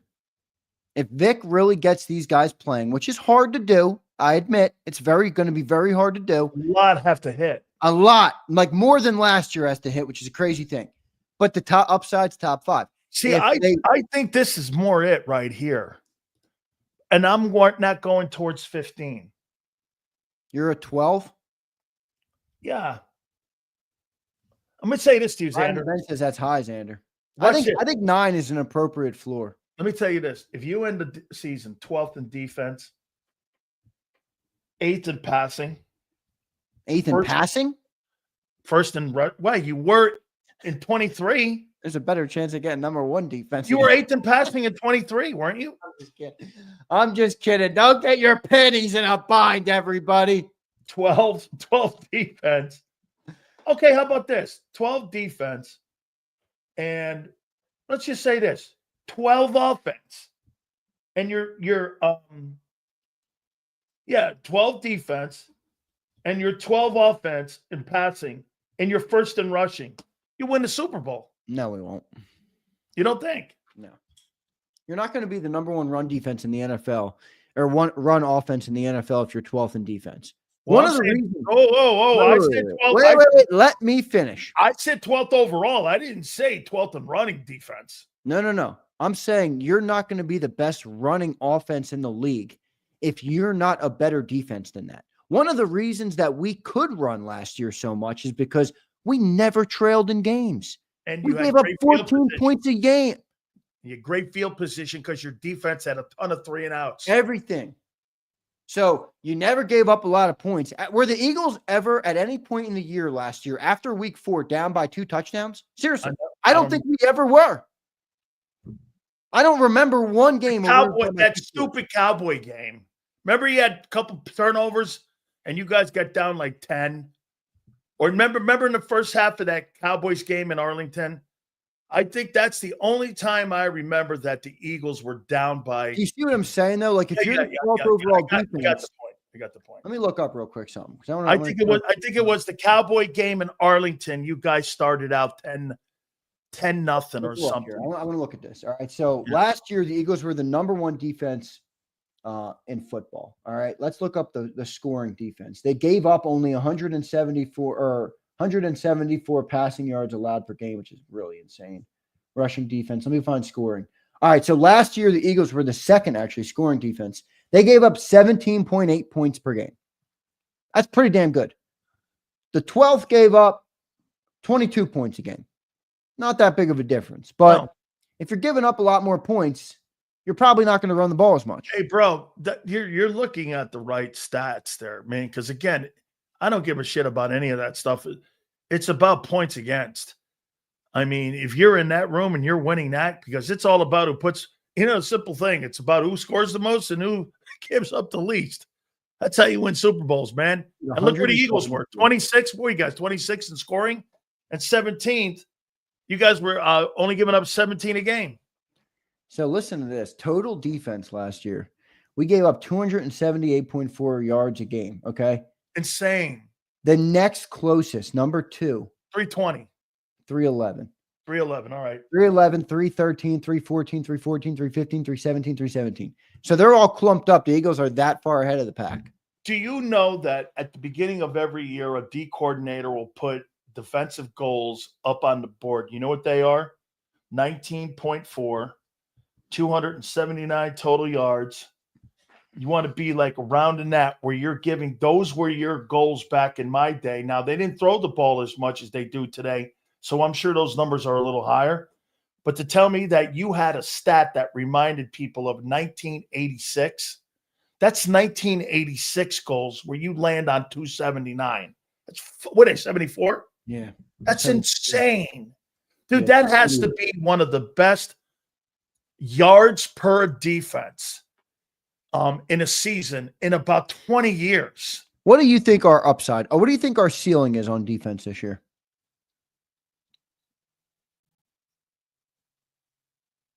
I think that triangle's still pretty good. It's amazing. Okay, so I mean, you bringing back, the question will be Nakobe, because he played really well last year. He did, man. I mean, if they get production out of that other right inside linebacker, the 2 tackles in front are going to help Mondon or Trotter or whoever's in there, because I still think you're going to be, here's the key to your defense, Xander. I still think you're going to be in the top 10 in run defense. Where were you, 8th last year? Run defense, we were, 10th. You were 10th. 10th. Well, I think you're nothing's changed and you've added. Well, It's you only, probably got a little worse at run defense. not on that triangle you did, and in the middle of your You got rid defense. of Sweat and you got rid of Milton, who wasn't great against the run. No, but I'm he talking wasn't- about in the triangle box of Carter, Yeah, I got you. Carter, Davis, and Vaughn and Vaughn. Dean. Those 4 guys, that box, that's what makes the box in the middle. See, I don't agree And with you added Jihad Campbell. That's really the only place that you've gotten better, but that's the most significant place that you got better. Dude, you didn't have to be better at the edge, Xander. You just have to be and continue to get better in the middle of that defense. And they added Campbell. So to me, I still think they're stout in the middle. That's why I'm not going off the cliff. They could go higher. My question is going to be in your secondary. I don't believe it's going to be fucking that easy to replace CJ Gardner and Slay as a group. Okay? As a group. Okay? I agree. So, I mean, the perimeter is setting the edge. I understand the questions on defense. Where I go, and I understand that I'm an Eagles fan. So, yes, I do slant to believing my team is going to be good. But I'm also trying to look at it objectively. The objective in me says, Sills and John are correct. There's a lot of holes, a lot of things you got to replace, a lot of moving parts now. But the reality is Carter's back. Dean is back. Vaughn is back. Cooper and Quinion are back. Reed Blankenship is back. Nolan is back. There's still enough guys coming back where I'm like, all right, you didn't gut this thing. Like, I hear you. That's why I wanted to do the exercise with the top. But not up the middle. Like, You didn't gut it up the middle. No, you didn't. And I feel like if Vic can get the other moving parts up to speed, which he was able to do last year, I think this team could be a top 5 defense. It is going to be hard, though. I admit that. Last one for you. Were you surprised by Vic Fangio's success a year ago, especially when they were 2-2? Because this guy went really from week 5 on, where he won Eagle fans over because of the way the defense played. Were you surprised with how he had an impact on that football team and the significance he had on that football team? I was surprised, especially coming off of the Miami disaster. You're talking about Vic, right? Yes. I'll tell you what surprised me the most, Sileo. Okay. And it does answer your question still. The answer was a lot. Okay. I knew he was going to be a good coordinator, and I knew that based on the discussions I had with you about the guy, with John, and just talking about the team. All right. I wasn't overly surprised, but I didn't expect it to be that good. Where I really got surprised, Sileo, was this offseason, because I watched Howie Roseman change almost every approach he's had to defensive football in the last decade. He let homegrown edge walk out the door and a homegrown defensive tackle walk out the door. He signed a max contract linebacker. He drafted for the second year in a row another linebacker. He spent a first-round pick, however you want to call Campbell, on a linebacker. I'm looking, and Makub at safety, all of these things. I'm like, I've never seen a guy win over influence, especially in the draft on Howie like this. I've never seen it. Here's what Nick shows up and Howie's drafting all these defensive dudes. Wait a minute. To the point of what you just said, think about what you just said there. The Eagles, since 1979, had never drafted a linebacker of any substance since Jerry Robinson at UCLA. They paid a linebacker. They drafted a linebacker. What's Vic known for? Linebackers. His forte is linebackers. He convinced Howie Roseman, like you said, to change his entire makeup and approach on how he sees that position and the importance of the position in 10 months. Drafting and signing. Yeah. Dude, he did both. So losing Sweat and Milton, you know what he's saying? As long as we're strong in the middle, we're good. All right. Let's do these supers, brother. All right. I want to get the one. She's about to leave. Fly Eagle says, I'm going to have to head out in a minute. Both of you be great to the mothers in your lives, and happy birthdays. Yeah, happy Mother's Day to everybody, man. Absolutely. So, you know, I was born on Mother's Day. It's one of my great joys in life that I was born on Mother's Day. I'm a mama's boy because of that, all right? So I was born on Mother's Day. Absolutely, man. My Aunt Betty's the best of all time. Good stuff. Fly Eagles, thank you so much, and happy Mother's Day to all the mothers out there. Sean Stepp, Jay Ramsey has safety and emergency corner thoughts. He just hated Vic last year, bro. Why? 2 years ago. And that guy won't be cheap. Remember, you got to talk with your wallet, too, a little bit back there on that side. And that guy's path, you know where I see him landing? Back with the Rams. Pumper says, I believe in the kids. Sydney and Keely got me. You peons better hop on the wagon at this point. Also, Xander, that hat is dreadful. Pump, I'm not taking advice from you because my girl tells me I look amazing in this hat. And I don't need advice from anybody, all right? Because I like the hat. And I'm going to wear the hat. And it might be my new every football Friday hat. All right. So get used to it, Pumper. You square. Look at you, man. Kyle says, I'm not paying $40 million for P. Diddy. Kokorski's been on a run recently. He has. He's picked his game up big time. Let's do it. All right. Kimbo says, we have twice the players filling half the roles. That doesn't mean that doesn't mean you got the right players. That's right, Kimbo's. Hey, I got a bunch of trash cans. Yeah, right. Hey, I got a bunch of trash cans, but yet every one of them have a hole in it. One of them's a $100 bill. Kim's trying to replace him with 15 ones. Not quite the same value. Yeah. Mike says, happy birthday, Z. Thank you, Mike. Appreciate it, brother. Mike, I met Mike down at the parade sales where you were supposed to be, but you just didn't want to get in there. Subtle shot. This guy covers the Eagles for a living and just said, yeah, win the Super Bowl. Who cares? He subscribe. Flexing and stepping. Pay your Wi-Fi sales. I think he's talking about one here. Oh, I will today now. T-Bone says, hello, Big Z. Popped in just to say hi to you, my brother. The beard's looking sharp, but your intelligence can't be hidden. Peace, bro. And you too, Sills. So me and T have been having some great conversations via email. T, good to see you in here, my brother. I appreciate it, man. And Shane O'Mac Shane, you've been talking a lot of shit today, but I'll give you a pass because you became a member. So thank you, brother.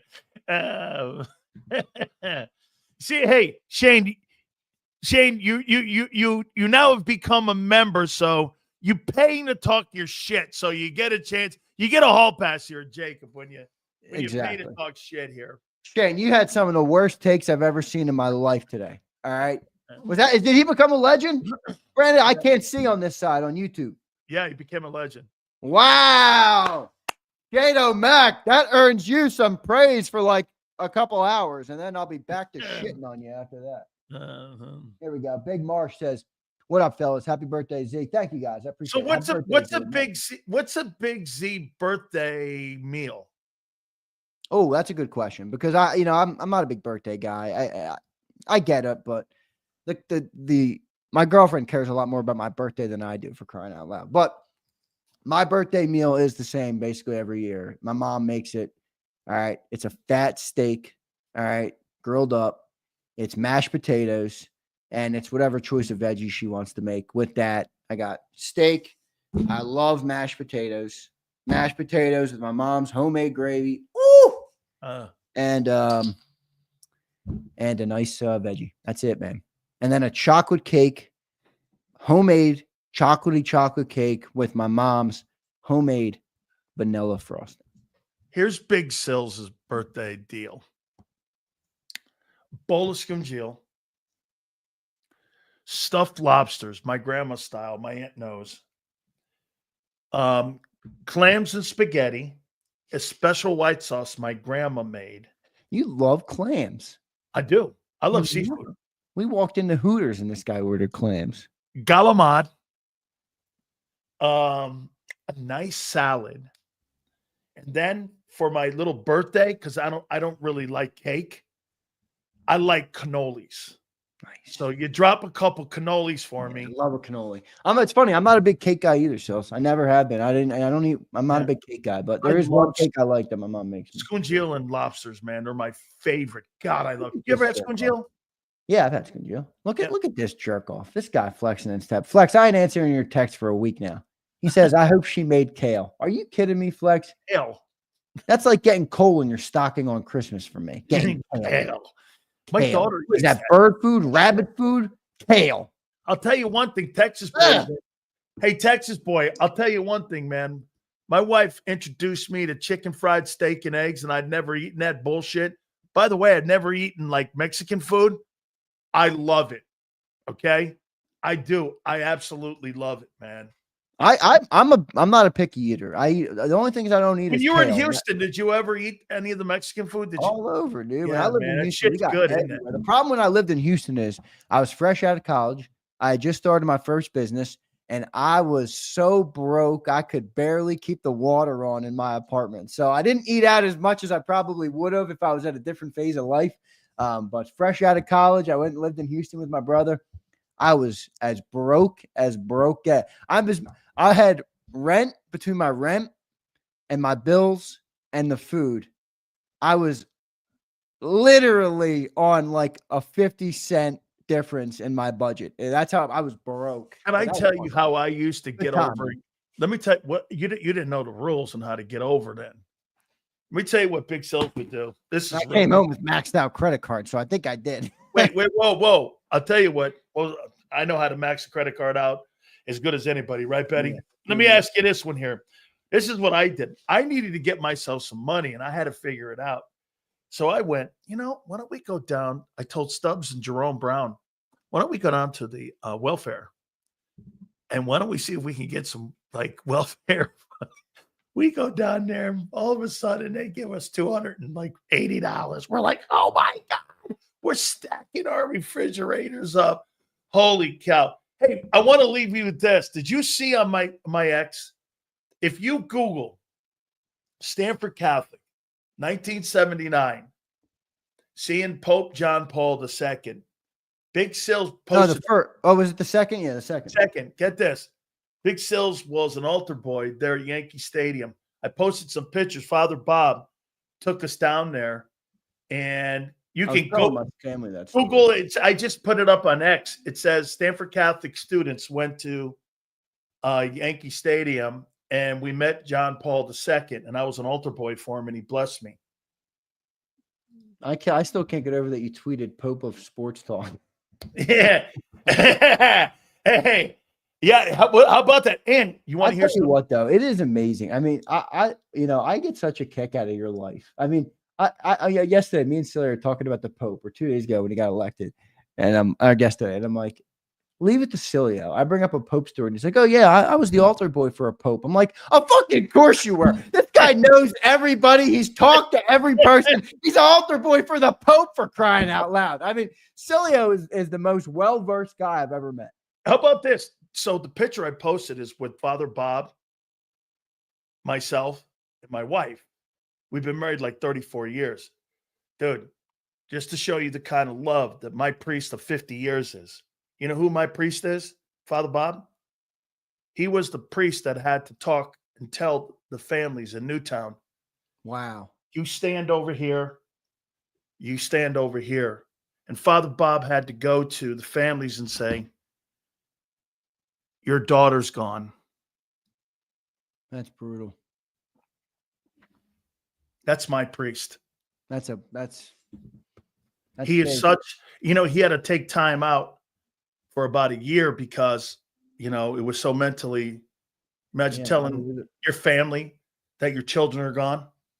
That's tough, man. I see the picture you posted up with Father Bob. Yeah. That's you and your wife, I would imagine. Yep, me and my wife. Yeah, my aunt took that. And yeah. Okay. And so we, but he's one of the greatest men in my life, and he's been my priest for 50 years. How's that for you, bro? I've been married for 34, and I got a priest for over 50 years. That's the same guy. That's awesome. Kyle checks in again. Kyle's been red hot. Xander, I actually met Malkin from the Penguins 10 years ago. Afghani Malkin. Wow, man, is that crazy. Guy one of my favorite Penguin players, man? Yeah, he was good. Him and Sid the Kid, man. Both. Look at this jerk off. This guy became a member, so I can't really chirp him too much. Click the like button if you think Xander looks like a human Oreo with that whack-ass hat. Shane, you're so jealous you can't pull this sucker off. Can you? You can, Shane. Look at him. He's seething through the screen. He can't even type it. I think he looks great in that lid. I like that. You think I need approval from Shane O'Mac to wear a hat?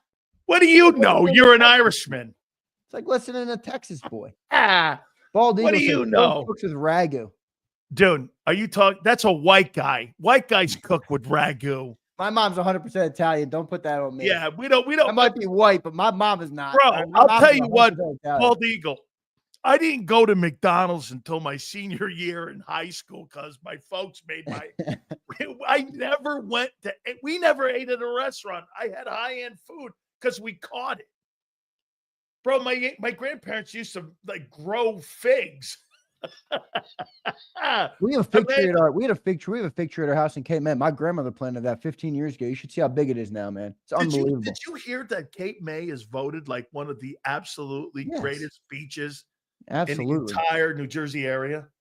Bro, Cape May is the greatest place on earth. I've been telling people that, and I used to be in high school. I've never been there. I go to Ocean City. It's Sea Isle. Is it better than Ocean City? You guys have fun over there. I'll be in Cape May. All right. So I love Cape. I told you a couple days ago, Cape May is like my dream. Like if I can build JAKIB big enough, fucking pay big sills, the buku bucks, and get myself a Cape May place, my life is good, brother.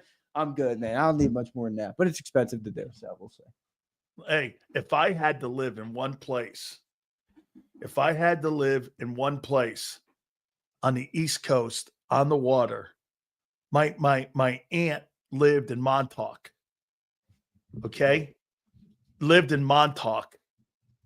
There or Cape Cod. I've been to Hyannis. Dude, have you ever been to Hyannisport?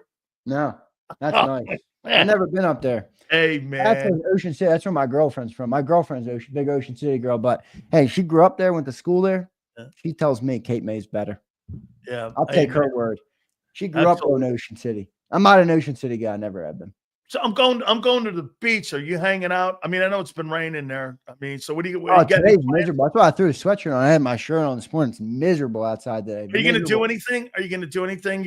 Or because I'm like you with birthdays, I don't really care. Well, tomorrow. I mean, probably not. What are you doing for your mom on On Mother's Day. We're having a big Mother's Day brunch, so we'll get together for my mom and celebrate her. We'll have probably my aunt over, and we'll do something good for my mom. My mom is totally the matriarch of my family. You know, she is and a gigantic Big Sills fan. Yes, she is. That is 100% the truth. She, you know, back when when we had a little bit more host and people, and my mom used to always say, you keep Big Sills. I like Big Sills the most. I like Big Sills the most. So my family's a Big Sills fan. No doubt about it. Absolutely. Xander, you make sure I'll reach out to you tomorrow. By the way, I'll be doing my first sports talk show on radio in Tampa from 10 to noon on Sunday on 8:20 a.m. It's my first time back since my exile in 2012 that I'll be on the air. So let me ask you something. That'll be very interesting. Are you going to give those guys in Tampa as much shit as you give these fine young men and women who support the Philadelphia Eagles? Or are you going to go snowflake radio in Tampa? Well, I was thrown off the air because I wouldn't go snowflake radio. Let me ask you something, Xander. When a football team goes 9-7 versus a Super Bowl champion 14-3, what do you think the chances of me going soft on a 9-8 football team are? Homie, I don't go. Hey, the ice cream never melts in Big Sills' hand. I know, man. Believe me, I know. Absolutely not happening, brother. Man, this was fun here today, man. We had a lot of fun here, man. A fun football Friday as always. I thought we had a great week of shows, man. Between both of us, I thought we had a really good week of shows. By the way, I thought the Royale was great this week.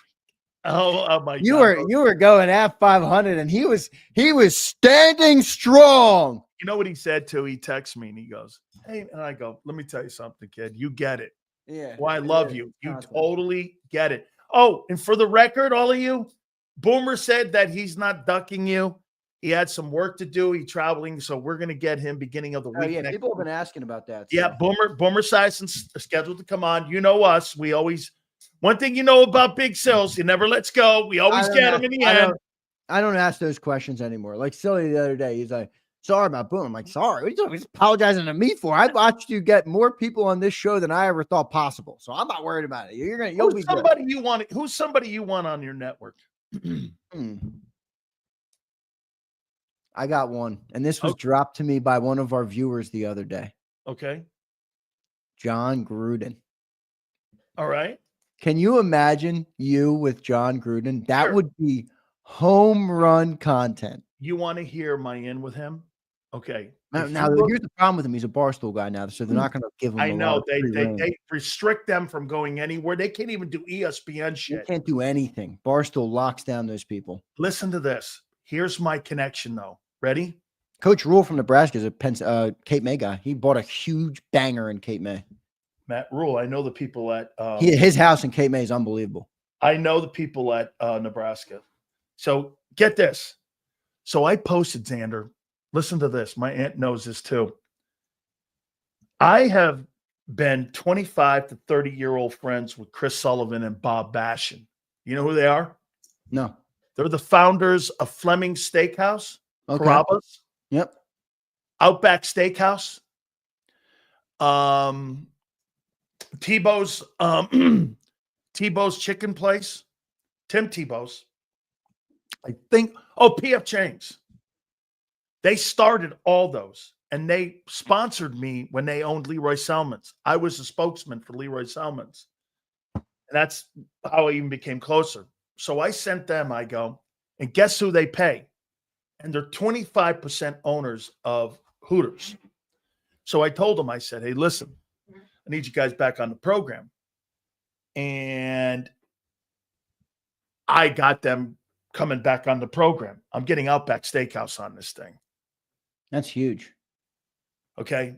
You know how Outback started? Like, listen to this. These two guys went to Banks. Banks go like this to them. It's on Henderson in Tampa. That's why, because I'm going on in Tampa Sunday. That's why this all got spurred back up. So get this, Basham and Sullivan went to every single family member. Then he tested Verdi too. And they got $350,000. Do you know what they sold 20% of Outback Steakhouse to this firm? You know the one that Mitt Romney ran? They sold it to them. Each got $375 million. What do I got to do? What do I got to do? With something that had Australian theme to it. I know. It's incredible. It's incredible. Right? That's how I got the job as sideline reporter for the Outback Bowl. I was a sideline reporter for the Outback Bowl that's right. For 10 years, I did that. Celia's got connections everywhere, man. I do, man. I do it. And you know what? I forget some of them. Xander, have a great birthday, my friend. Thank you, man. You have been absolutely great. Hey, tell your mom happy Mother's Day, and tell your family have a great Mother's Day and a great birthday, you and your girlfriend and your family tomorrow.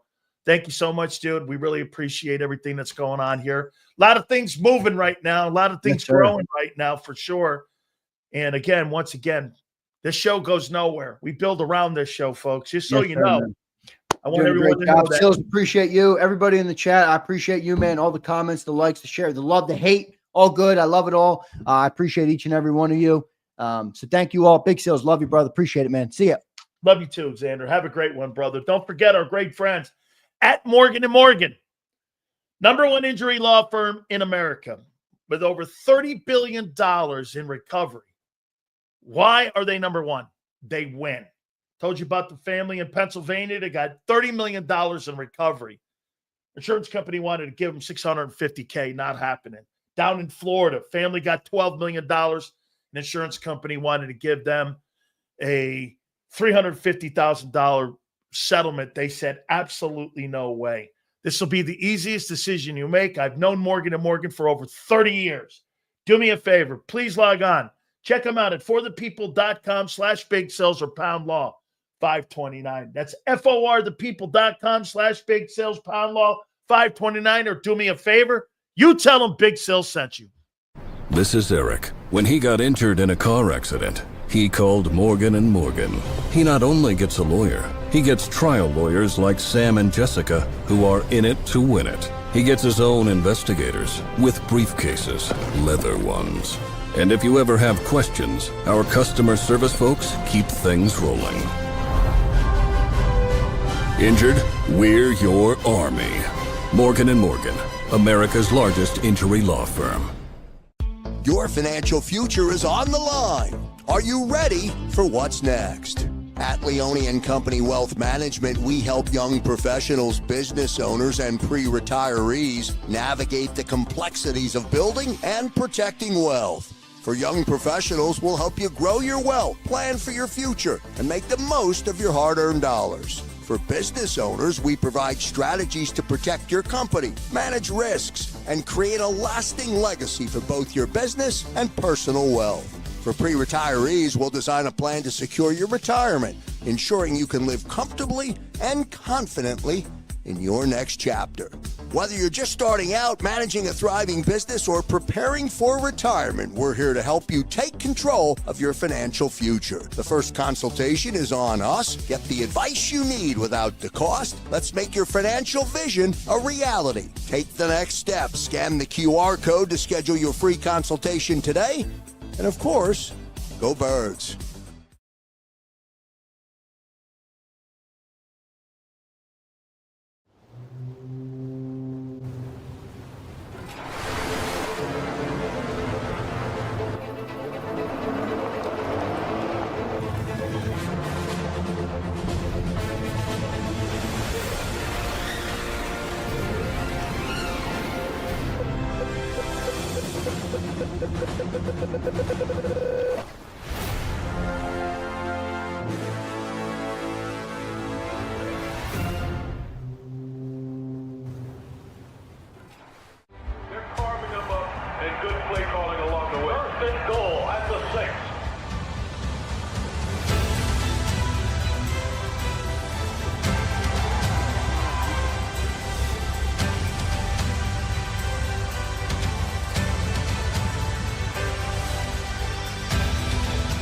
Field of life, First Trust Bank is there for you. Champions on 3. 1, 2, 3. Because Philadelphia dreams deserve a Philadelphia bank. In our hometown, we all look out for each other.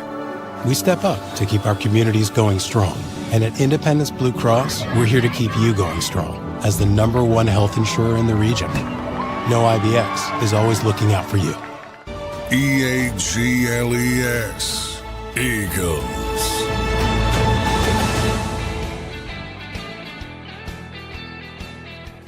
Big Sales, please do me a favor, hit the like button. You guys have been awesome, man. I mean, I love our conversations. I really do. Okay? Really do. Yeah, that story on me being an altar boy for the Pope. If you go over to my X account, I posted a picture when we were at Catholic High. If you Google it, go Stanford Catholic, Pope John Paul II, Yankee Stadium, 1979. And it'll say like about 50 of us went. And it was us, a diocese from New Jersey. This was my sophomore year at Catholic. And we set the stages up for John Paul. And Father came out and we were putting it all up. I think John Bosco was there from New York. I think I remember that. And Joe Anslone and all those, like my coach came. We all went. And we were there. And there was like, we were in the front. And there was like, I don't know, there must have been 80,000 people there. And like I said, you can Google it, Stanford Catholic. Were they in New York City, 1979, for John Paul? And it'll say, yeah, there was about 50 of them and a bunch of other kids. I think he was on a tour. That was like a tour that he went on in 79. It was my sophomore year. And I got a pin, and my grandma had it for a while. I don't know what happened to it, but I had a pin on my robe that I wore because we were there in the front. We had candles in our hands. And he came and he blessed all the kids. And it was a pretty cool moment. I mean, 1970, that was my sophomore year that happened. So that was pretty cool stuff. You know what? And our priest, Father Bob, it's a true story. And someone in here posted that he did all the funerals for all the children that died. But he also had to tell people in Newtown, their children were gone because of that maniac and killed all those kids that went into that school. And he was my priest. He married my wife and I. There's a picture of my wife and I on my X account, and that's Father Bob. And Mary Giuliani came up and saw him, and he had to take some time off. And he's been my priest for 50 years.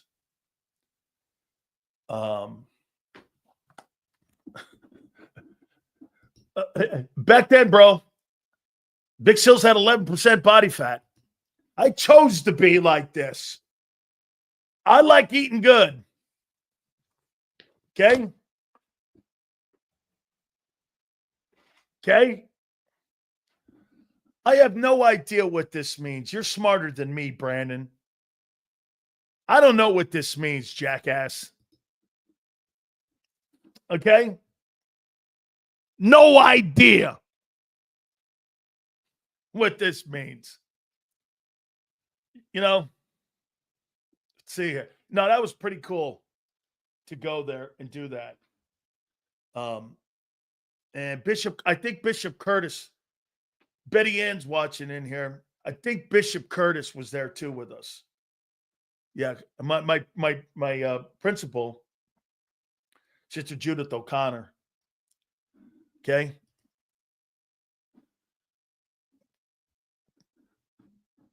I don't know why. Maybe he would do it. Dan, you were not 11% body fat when you were born.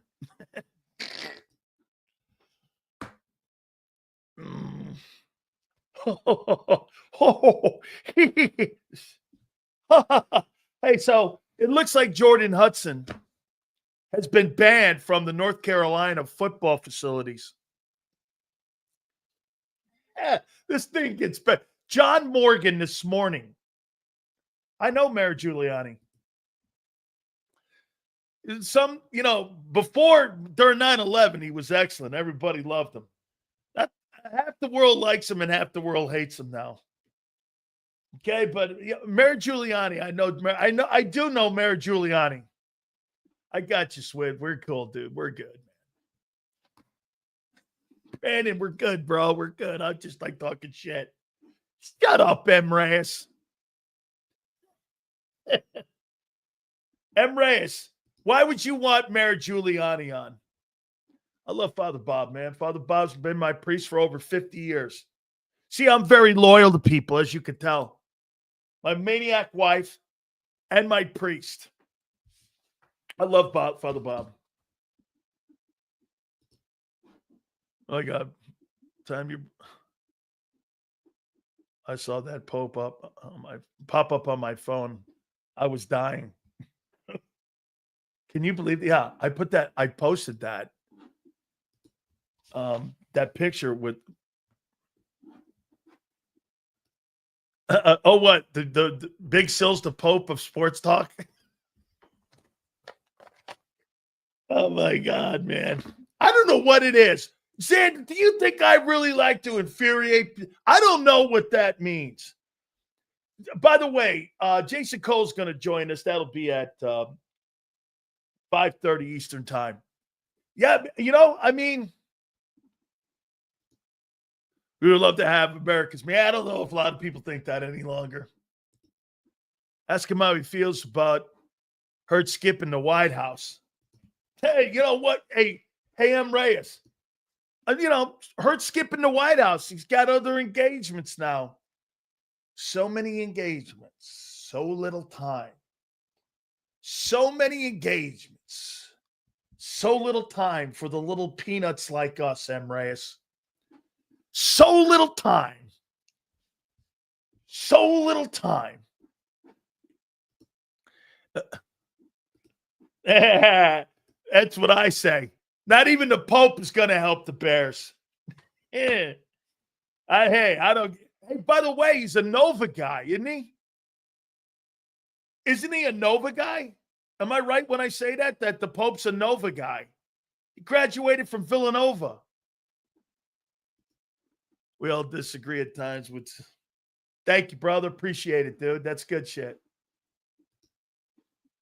Hurts being paraded around like a prize-winning pony, like he doesn't have time to be with the boys on the team. Oh, what? Come on now. The Met Gala. How about, you know what? That's a great take. I would think people in Philadelphia would not mind that he didn't go to the White House. But hanging out there, dudes in dresses. I don't know. What do you make of that? He's hanging out with dudes in dresses. They're at the Met Gala. Hey, dude, my quarterback's hanging out at the Met Gala. I don't know. All right. A lot of fun, man. Hopefully everybody I'm having a fun time today, man. A lot of good things happen in people's lives right now, especially ours. Big Sills looks like he ate too many cannolis. Yeah, well, I'm 60 years old, jackass. How you doing? Okay?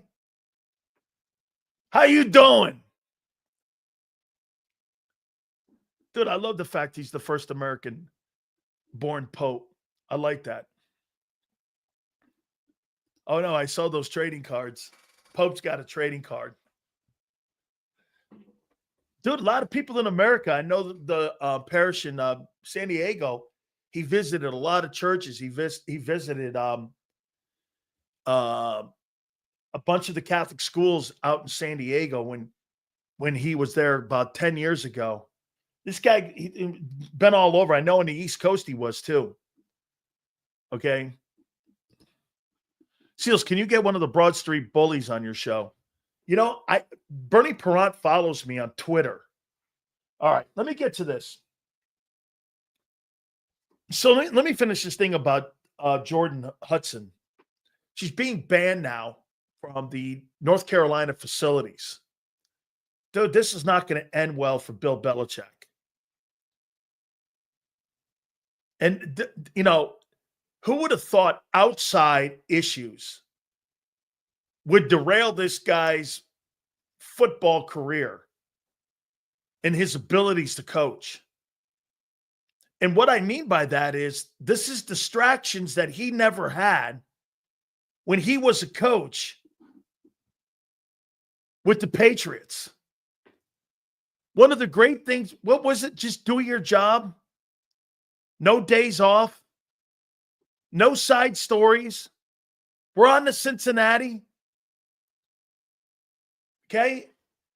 Does that really sound like Bill Belichick, what's going on when you're watching a guy who instead of being on Sports Center, he's on TMZ? That's not Bill Belichick. That's not a guy who I had respect for. And by the way, dude, if you want to do that, I'm not saying you shouldn't be able to do something like that. If that's how you want to go into your life and do things that you weren't able to do. Can I tell you what Bill Belichick reminds me of? Okay. So when you're a kid like me and you grew up, a lot of love, I never asked for anything when I grew up. I never asked for anything because I love being around my grandparents, my aunt, my Uncle Richard, my Uncle Chuck. I love being around all those folks. So I never really asked for anything. Okay? I really didn't. Can you imagine being a guy like me, though, that when you got 600 grand, you became an NFL guy, you had time on your hands, what that was like to have that kind of freedom to do those things? You go out, buy yourself a car. I bought 3 of them. I bought a Lotus, a Porsche, and a Corvette. No, a Maserati. Okay? Lived in this great place. My aunt was down there. Right? And in the attic or the penthouse was Q Culverhouse, the owner of the Bucks. And all of a sudden, you're looking up. You're looking around. You take your eye off the ball. Bill Belichick, in the last 50 years of his coaching life, has never had a chance to enjoy his life. That's where he is right now. He's in a place where he's never enjoyed his life, and now he's trying to. And he can't understand. He's going through the same thing that players go through. When you get a bag of money and you get the ability to do whatever you want, Bill can't handle it. He doesn't know how to handle it. He's never been trained for this. All he knows is being a coach. He doesn't know about having a 24-year-old life and a life that you can do anything and there's no collateral damage to it. See, Bill Belichick's got FU money. But what people are looking at is, dude, you're a state employee at North Carolina. And I get he's having fun. But what happens is when you're spending $10 million, you're bringing your chick into the building with 20-year-old kids that can be easily influenced. That's not Dean Smith. That's not Dean Smith. You know what I'm saying? See, this is irrelevant to me in a way. Because if that chick wants to do that and you don't know why she's doing it, you're stupid. And that's what people's judgments are looking at now. Hey, Bill, you know she's taking advantage of you. Bill probably tell him, I know. Yeah, but is that something you want your kids when you're bringing in and you're supposed to be influencing young children and you got to recruit? Let me do this to you here. And let me ask you this. So a single black mom in the state of Florida, when you're recruiting and Bill Belichick knocks on one of those single black moms' homes and says, I'm going to be that kid's father away from home, you're not getting that kid to go there. Those moms are some of the strictest mothers and some of the most demanding people I've ever seen when it comes to their kids' safety and growing as a man, because they had to be both a man and a mom one time. I'm telling you, that's an issue. When you're in a in a home in Florida knocking on the door, and you're going to try to walk in there with a 24-year-old Gamad, and you're going to go like this to him. Hey, I want to recruit your son. That mother's going to kick your ass out of the house because she's going to think you don't have good judgment. You're not even going to get to her kid. That's what the problem becomes. Okay? Get this. I didn't know that was an 80s thing. I thought that was a character thing. So you're telling me if you're a single mom and a 73-year-old coach walks in and your 19-year-old kid sitting on the table there and you're going to talk to Belichick, and that mother knows you're chasing a 24-year-old skirt around and she's leading you around by your cannoli, that mom's going to go, hey, whether it's 1980 or 2025, you think that mom's going to go, that's cool? You've never been recruited then, son.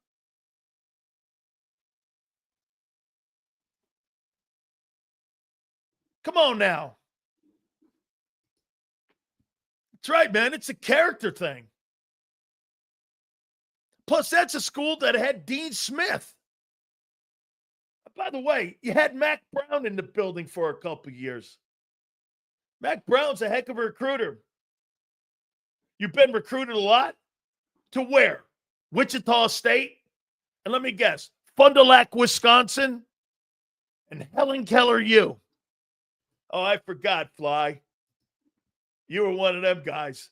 I was 17th team All-City, but I hurt my knee when I was younger. And, I'd have been a star. Oh, the guy. I always like that guy at the bar. Guy comes up to me and he goes, hey, Sileo, I was recruited. Yeah, well, let's go. Where were you? Where? Maryland. Upper Marlboro. You know where Kobe's from? Yeah. I was third team All-City. My junior year. Well, what happened? Hurt my knee. Couldn't go back in. I could have been one of the greatest. I gained 14 yards one game against Bowie High. Okay. I love them guys. Yeah, I gained 14 yards. Why do you think they call me Fly? I'd fly around that field just like Fly. They call me Fly for a reason. You know how they call Rocket Ishmael Rocket? That's why I'm Fly. I'm Fly. I used to fly around Bowie High School. 14 yards, third quarter. Catastrophic knee injury. Took me out. Terrible sight. I was in a knee brace for weeks. And when I got out, I was left nothing to do but play lacrosse. Oh, man. Yeah. Tackling Walter Payton in your first game. That's an all-time moment. I like these stories. Yeah, my first game was the Bears. John Madden, Pat Summerall. Gotta have a picture of that. Sileo Bears. Oh my God. Xander's right. I lived some psycho life, Xander. And it was here, let me show you this one. So I do have some in the game. I don't know if you guys can see this. Okay. So check this out. Okay. See that 93 way back there? There's Jim McMahon. And there's Big Sills. I'm standing there, and I got my helmet. Let me see if I can bring that up. It's 93. I'm standing there. Okay? And this was in the Bears game. And I got another one playing against the Bears. And I had just got my uniform. Sue, I think you heard this. And Friday, I was a Hurricane. They fly me up Saturday. I'm drafted in a supplemental round with Chris Carter and Brian Bosworth. They give me my uniform that night. I get all my things. The next day, Sunday, I'm playing against the Bears. So follow me here. Friday, I'm still down at UM. I'm getting ready for Canes and Gators for Saturday. They tell me Friday I'm ineligible.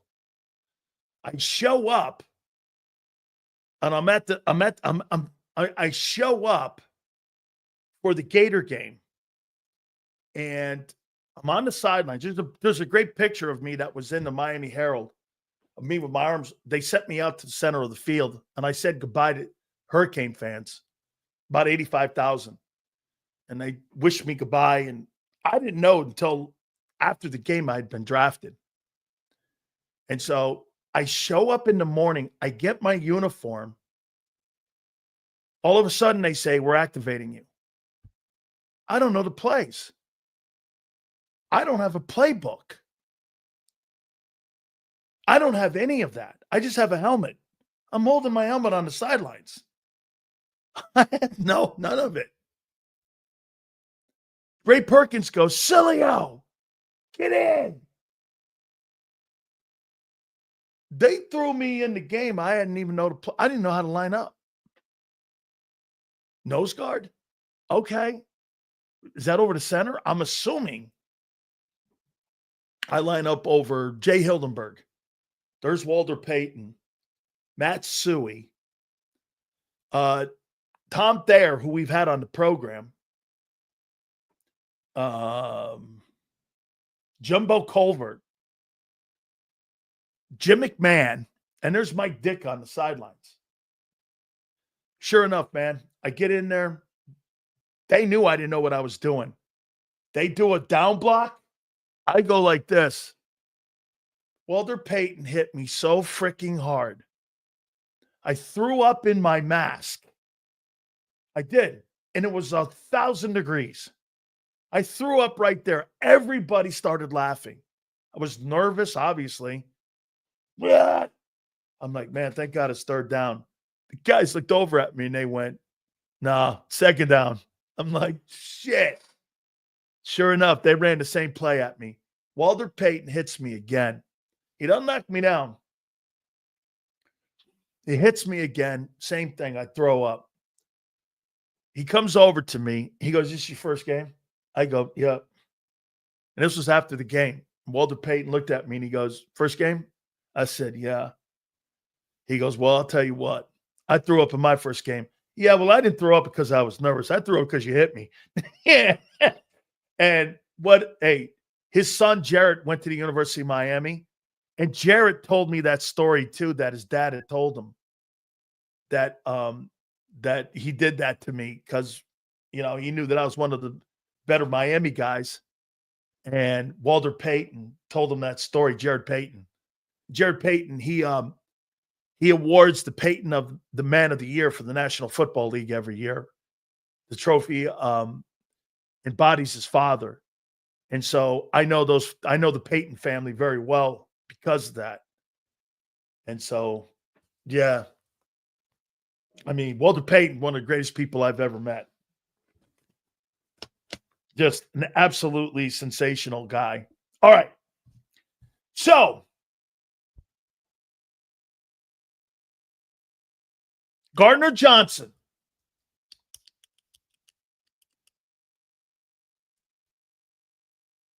Or Slay. What will be the tougher replace?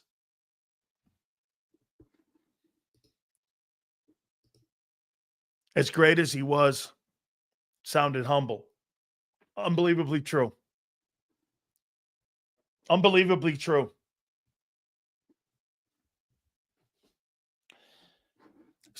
CJ. Slay. Slay. All right. Let's ask this. Okay, both are going to be replaced here.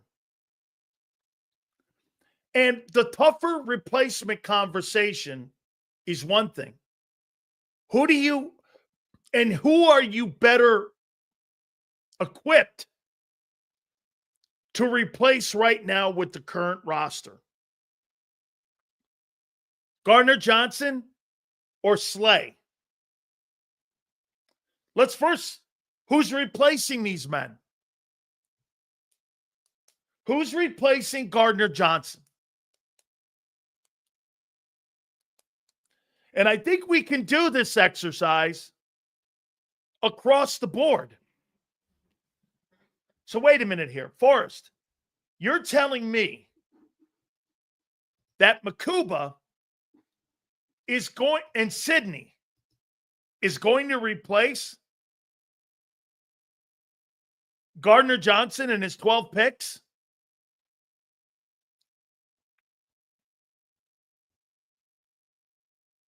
And Keely Ringo is replacing Darius Slay, who made the Pro Bowl every year he played. And you think Keely Ringo is going to have a Pro Bowl year this season? That's ridiculous. That's ridiculous. Great. You sound like Fly. I was third team All-City at Bowie High. Great. Okay, wait a minute. Look at this. Look at these conversations. Adoree Jackson is going to replace a Pro Bowl safety. And Darius Slay. Wait a minute. Look at this guy flexing. Hey, help me out, flexing. Who did Bond replace last year? What linebacker did he replace last year? Help me out. Who did Bond replace from the great linebacker play? Shaq Leonard. Shaq Leonard. Okay. Darius Slay and Shaq. So wait a minute. Get this. Because you're Eagle fans, all of a sudden, Darius Slay has turned into Shaq Leonard. Oh, my God. He will be a Pro Bowler, but the Giants cut him. All right. Yeah. Oh, my God. Yeah. All right. Yeah, okay. There's pieces to make up for losses of CJ. We don't have someone that has played as well as Slay. You don't have anybody replace Gardner Johnson. By the way, you're right. It is theory. I know someone in the chat now laughing who thought Bowles was a DC for Seattle. Who was that? The Giants are idiots? Okay. That's not an awful take. Because you know what? Anything coming out of New York now, right? Let's see here. Sills, I think Flexen was talking about how Vic turned a special team sideline guy into a number. So the chances of him doing that again are nothing.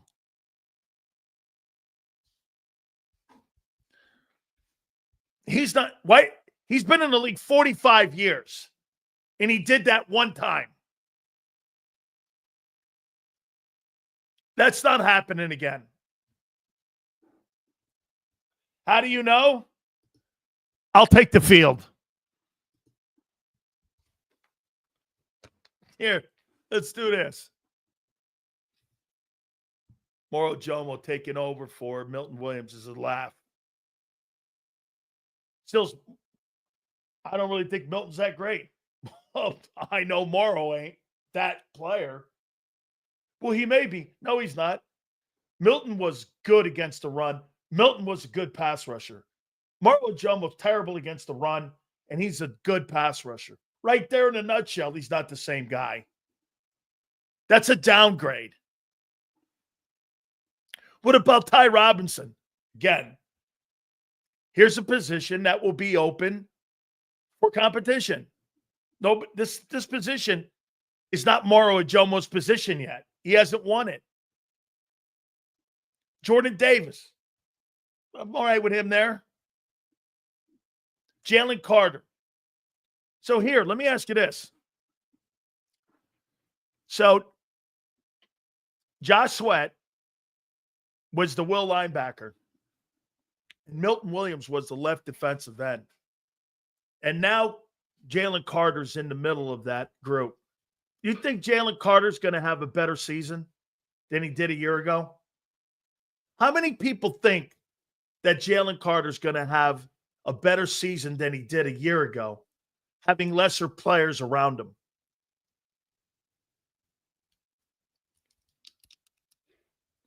Des says that he's going to have less double teams with Moro Ajomo and Jalix Hunt on the other side instead of Josh Sweat. Really?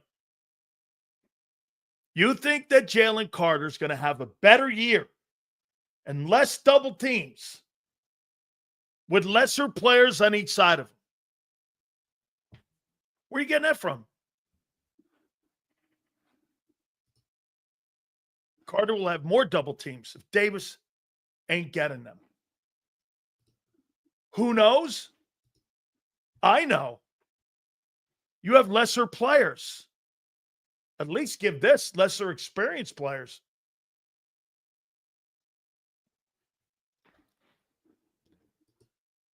Well, he ain't playing. He ain't playing right now. John Campbell's not playing your first 4 games, so you're not starting the season with him.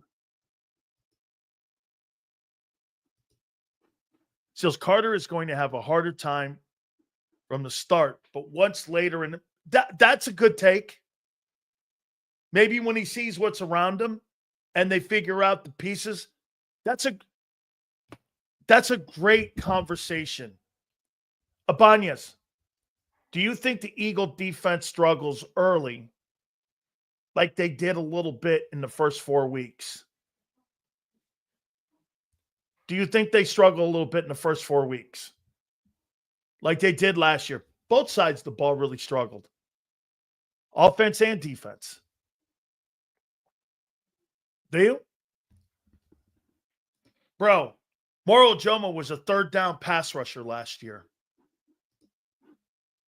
He wasn't on the run. He's not very good in run defense. I'm not sure what you're talking about. So like Jim here. Jim, you see growing pains early?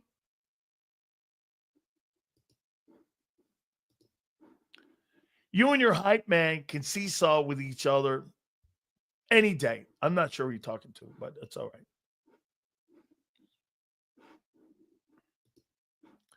I don't think that.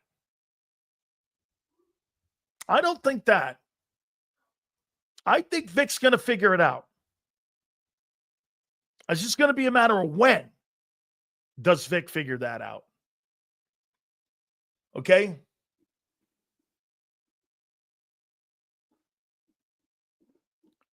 Let's see here. Yeah, Gus Quinn and I think one other. I'm not sure. You must be talking to someone else. My bad. Bro.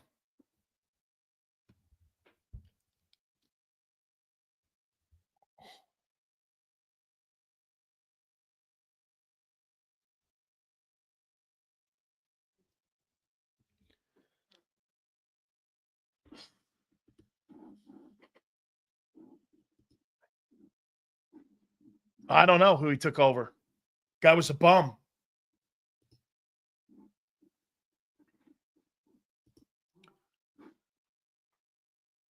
You guys beef in the chat.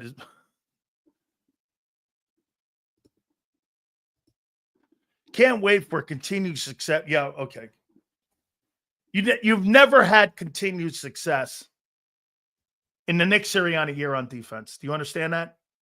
You've never had consistent success on defense. Ever. Where, M. Reyes, you've never had consistent success ever in the Nick Sirianni era.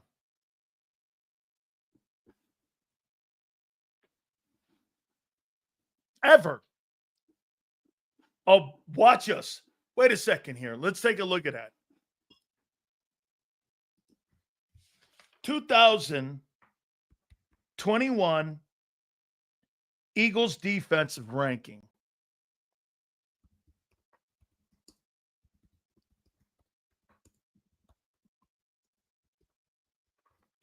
Was what? They were 18th.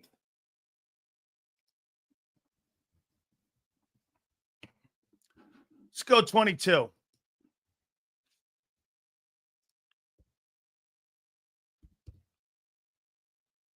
They were 8th.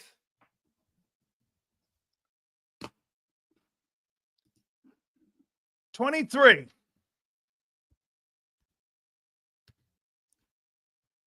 They were 26th. And in 24, they were 1st. So to M. Reyes' idiotic take, they were 18th in 21. They were 8th in 22. They were 26th in 23. And they were 1st this last year. So when this guy tells you that they've been consistent as a defense in the Sirianni era, that ain't true. What makes you think with all the losses you're going to be consistent when you've never been? You have never been consistent because of how you handle personnel. Like I said, 18th, 8th, 26th, 1st. It's crazy. I've never seen swings that insane when it comes to playing defense.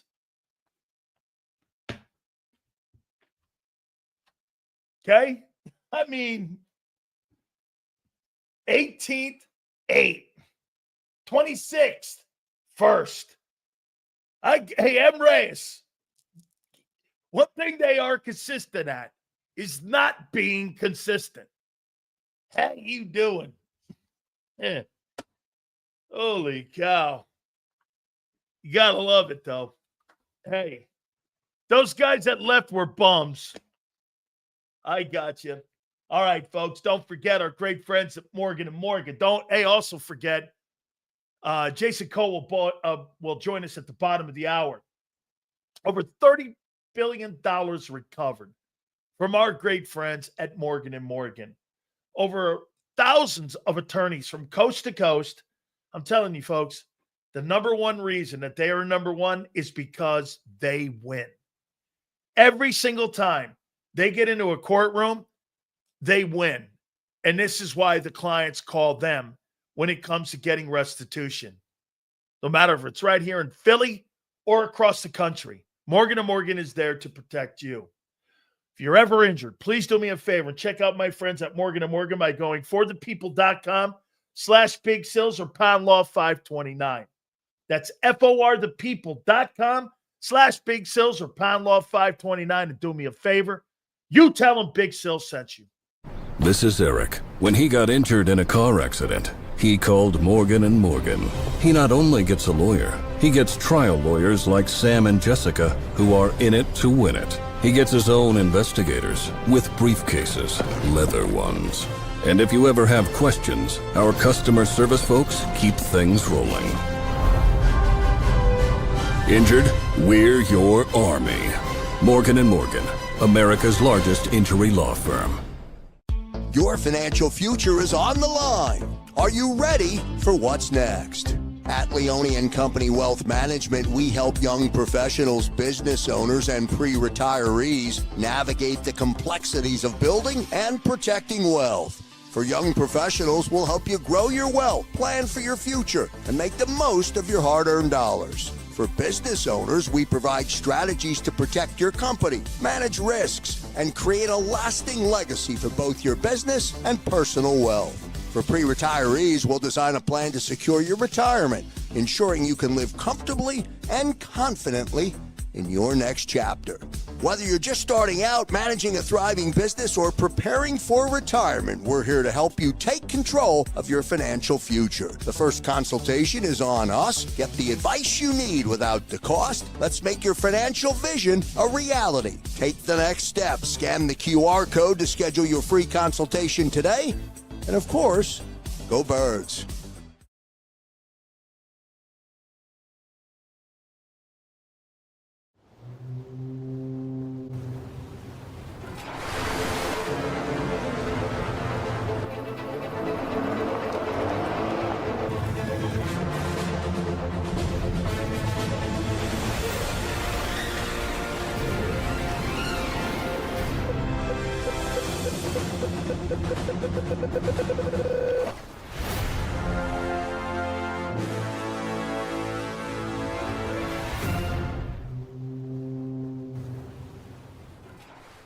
They're carving them up and good play calling along the way. First and goal at the 6.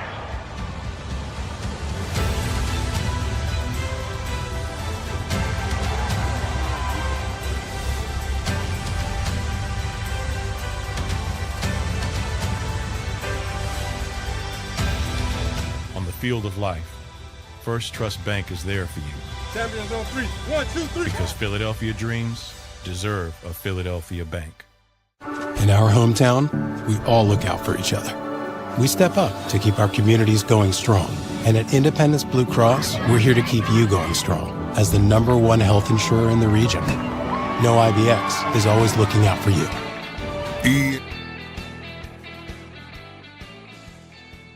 Big Sills, hit the like button, guys. Appreciate you guys. Real quick here, let me ask you something. How many people think Greg Popovich is one of the greatest coaches in the history of sports? 5 NBA titles.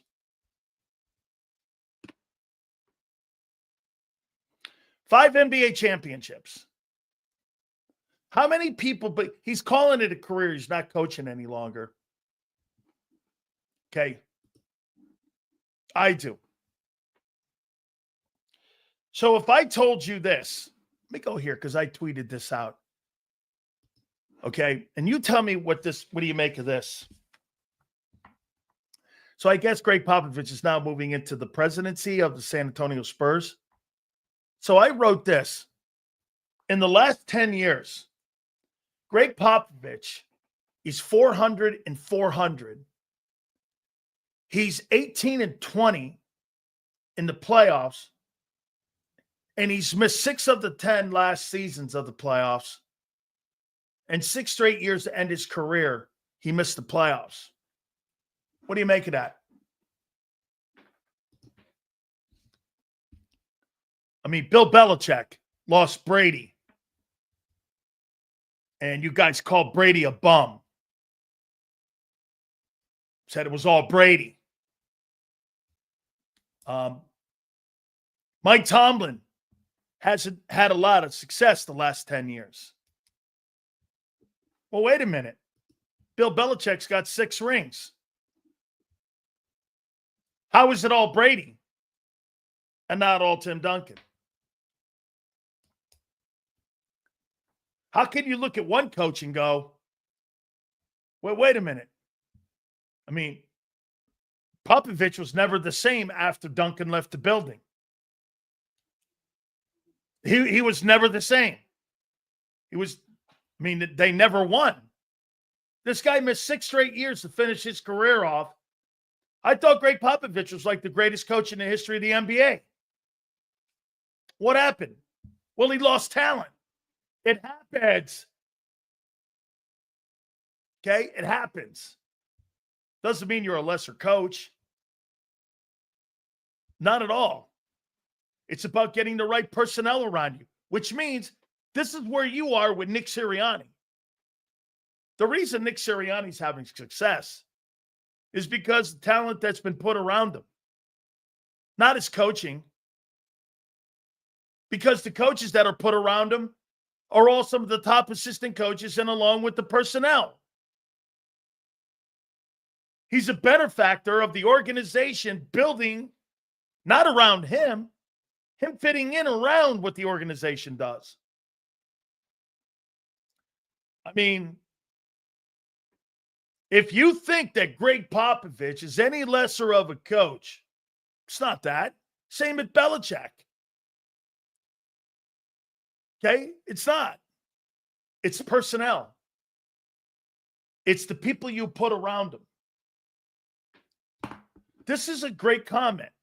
And this is why Nick is doing a great job. He does know his lane. Doug Peterson didn't know his lane. He had no idea that going against what the Eagles wanted to do was going to cost him in the end his gig. And that's exactly what it did. The coaches that don't understand in Philly get fired and get replaced. Right? I mean, Greg Popovich is a great coach. But Greg Popovich, when he let Kawhi Leonard go, you know what he was doing? He was doing this. Greg Popovich was unreal. Dude, he finished his career with 7 straight years of losing basketball. Okay? Stood the test of time. 7 straight years of losing basketball. And 6 of those years, he missed the playoffs. What happened? So he built up all that equity. Did he become a lesser coach?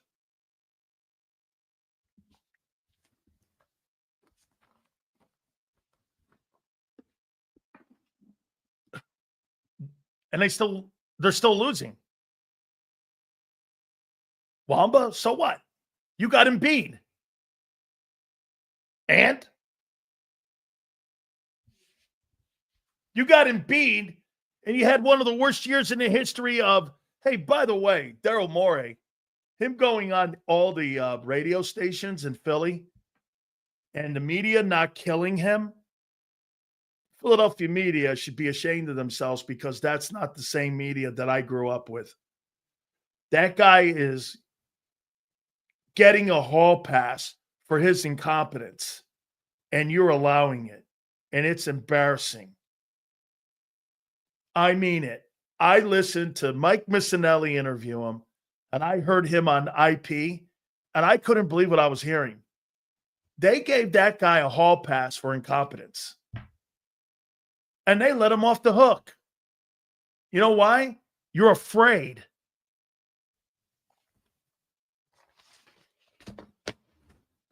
I mean, dude, have some cojones. I mean, I got Daryl Morey's cell phone too. Dude, you don't question anybody any longer in Philly. You give everybody a haul.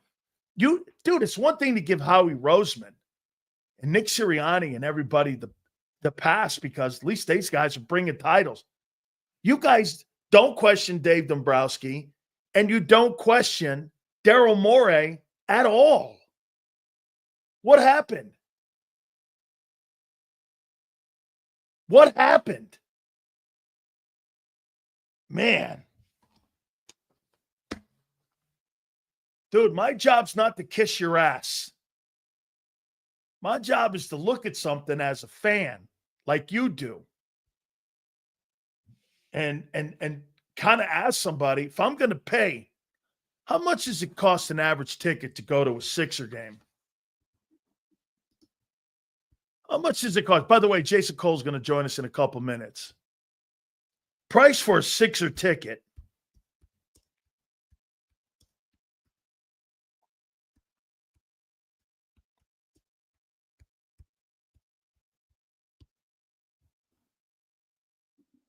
So between $122 and $333 to go to a Sixer game, how many games they win?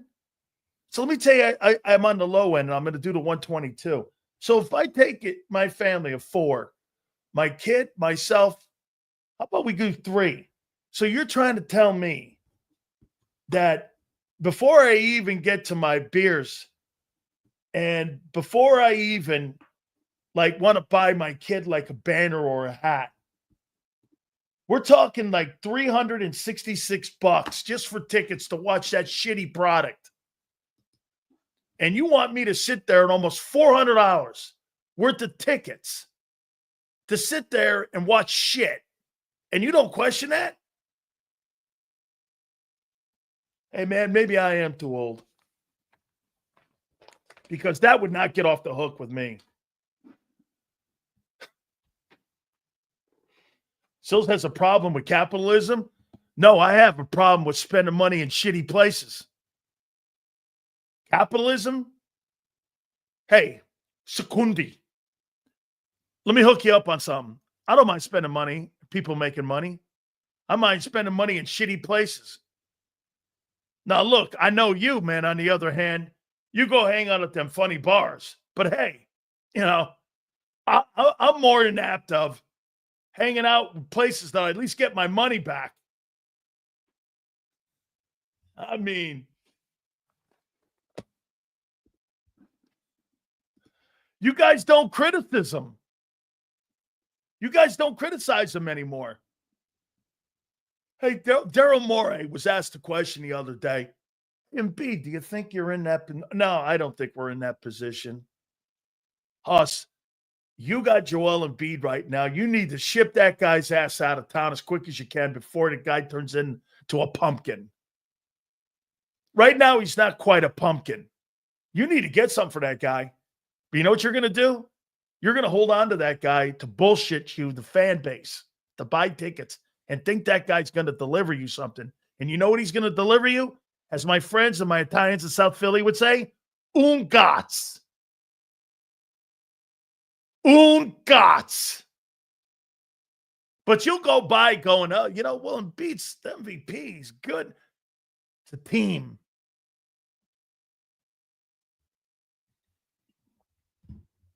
Spend your money in shit places. Secunda. The guy that buys flat beer. Shitty tacos. Stale hamburgers. Bad hot dogs. Oh, wait. That's a Phillies game. That's right, Sue. People want to spend money on the Sixers. Again, why? I'm missing that. We're efforting our friend Jason Cole. Let me see here where he is. Hopefully he's able to join us here. I know Jason's working on a big story. Love that guy, man. One of the best. I don't know why anybody doesn't I don't know why they don't criticize him. I mean, he's making these circle interviews. Somebody could call him out on the carpet for it. Not in Philly anymore. You know why? You're afraid of these teams. They got you by the Kuyans. Wow. One thing I give Joe Krause credit for, he called Embiid a bum, 6 years ago? Turned out to be right. The guy's a bum. He won the MVP. Okay, great. Oh, has he ever gotten out of the first round of the playoffs? No. Okay. Well, give me a Brunson any day. I'm missing it. What happened to the media in your town, man? Yeah, Harris has a gold mine with the Commanders now that Snyder's gone, and they have a franchise quarterback. Oh, no, he's doing a great – look what he's done. Got the draft in 2027 in D.C. He's got a new stadium on the old RFK site where they're going to get $850 million in public funding. He's put the team in the NFC title game. And what exactly has that guy done for the Sixers and Philly? What has that guy actually done? He's done nothing.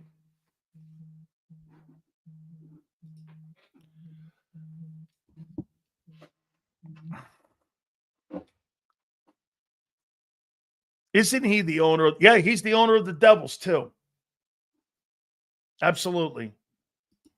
Here's Secondo. So the funny guy. He's the media complaining to the fans about the media. I'm not media guy. I'm a sports guy. I'm not a journalist. I'm not a journalist. Secondo. Not a journalist. That's like calling me an asshole. Seconda.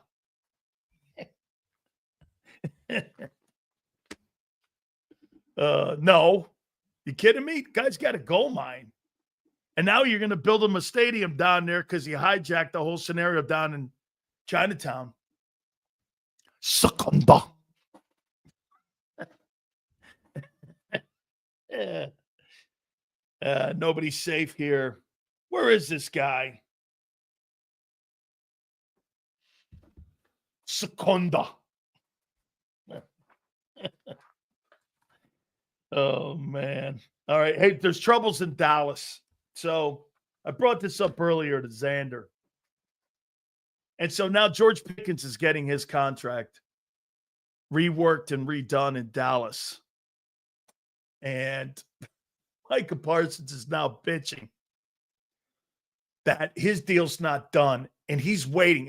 And for the record, his agent's saying that the Cowboys haven't had any movement towards getting his deal done. Okay? So they haven't had any movement in getting the deal done. I would say this to you if you're the Dallas Cowboys. Is Micah Parsons worth $40 million?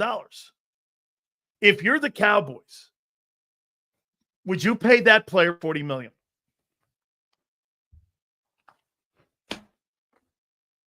Would you pay Micah Parsons $40 million bucks? And for the record, if you pay Micah Parsons $40 million, I disagree with a lot of people. I don't see 7-8 wins on that team.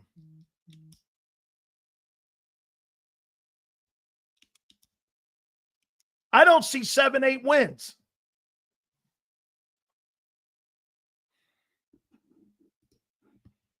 Seals, look at their salary cap situation. They have $10 million in cap space next year. They can't afford Parsons. That's why I say trade him. Yes, in the right system. Okay. Like Michael, trading him to San Francisco and putting him behind Nick Bosa or Detroit. Detroit's got money. Detroit can spend money. But I doubt the Cowboys want to make Detroit better. Detroit would be a great spot for him behind Aiden Hutchinson.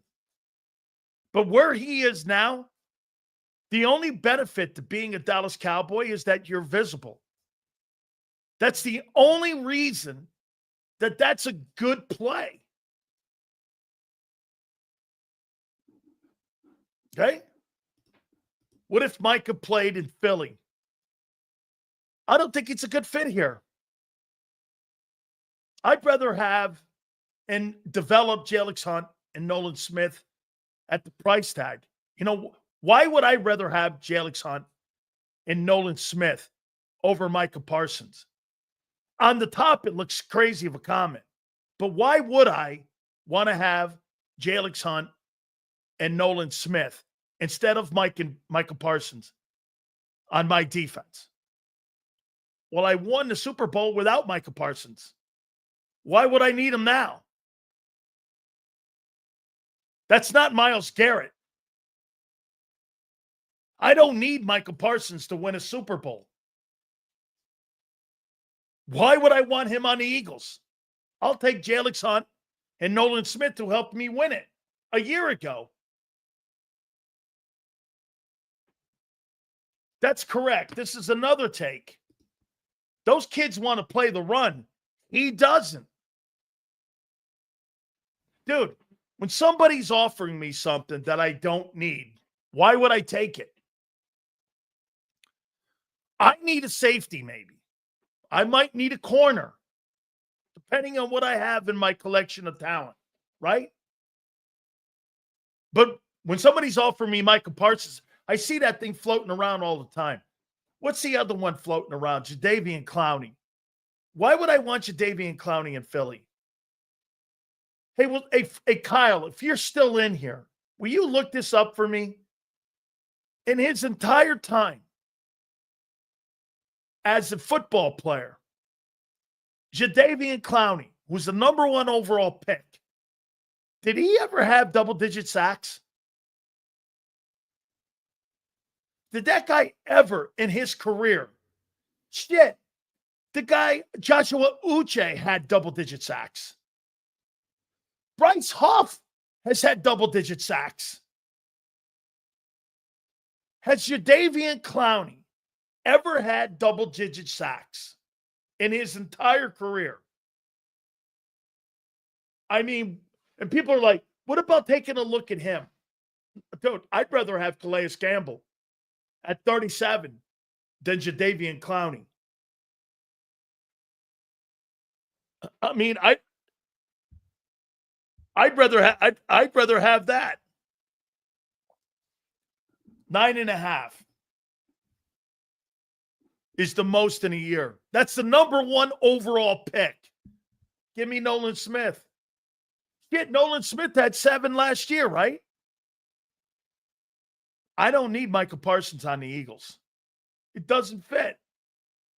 You know who fits on the Eagles? Kyle Hamilton. Here's the players around the league that would fit in Philly. Kyle Hamilton. Brian, what's that guy? The guy in Detroit that plays safety. That safety they got up there, that from Alabama. Who else?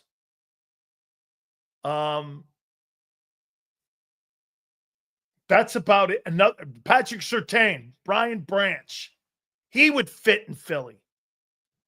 Brian Branch, Keith Hamilton. I wanted Malachi. Hey, by the way, remember something when I tell you this. Malachi Starks is going to win the Defensive Rookie of the Year award.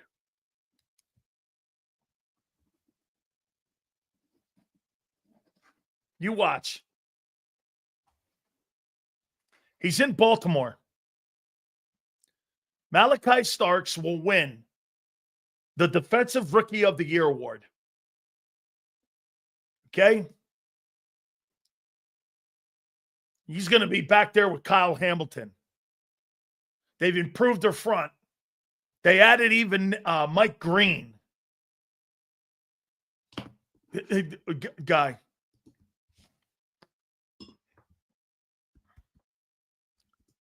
Here, let me see this here.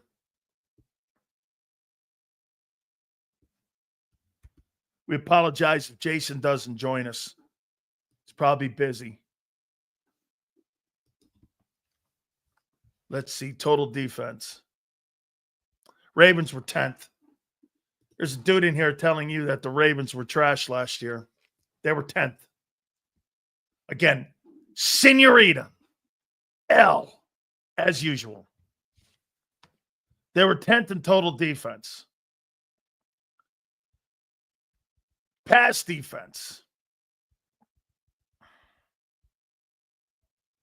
They were terrible. Run defense. I didn't realize that. They were number 1 in the NFL in rush defense. Couldn't run on them. Number 1 in rush defense. How you doing? Let's see. Well, scoring defense. They were 9th. Trash.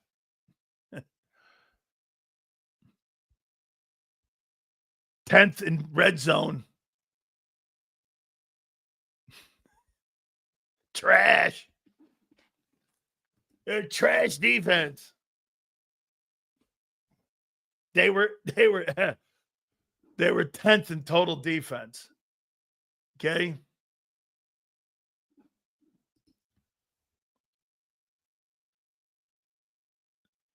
Sills, this is where you lose me. So the rookie will be great, but our rookies won't. Your rookie's not playing. Your first round pick's not playing. And I don't believe Makuba's a better safety than Malachi Starks. How is that losing you? Malachi Starks was rated the top guy at his position in the draft. Your guy was ranked 5th. What are you missing? And your player that was taken in the first round won't be available for the first part of the season. What am I missing?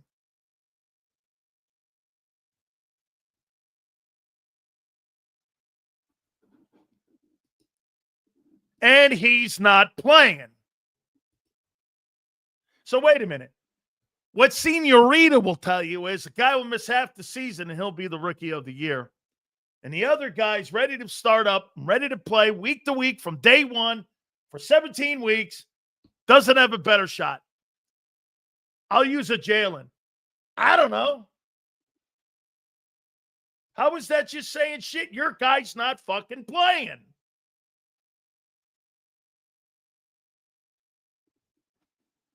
Your general manager.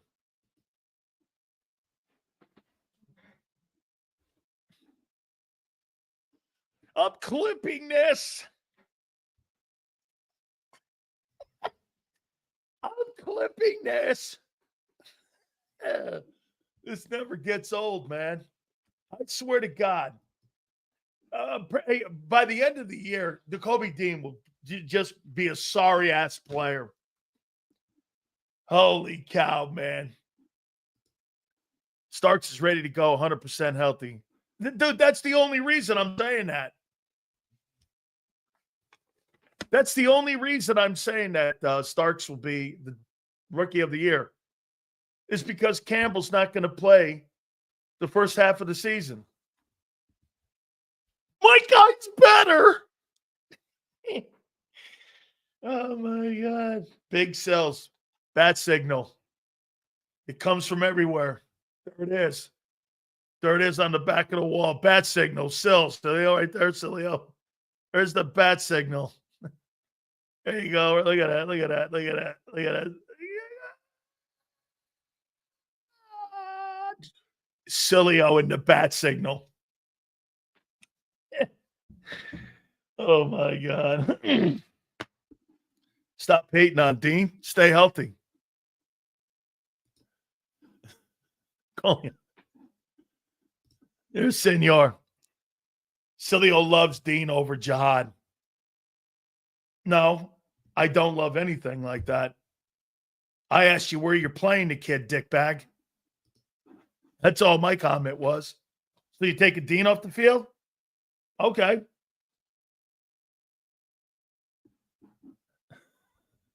I thought, dude, what do you mean? I don't give a crap. Dude, I don't like and love any of your players except Carter and Cooper.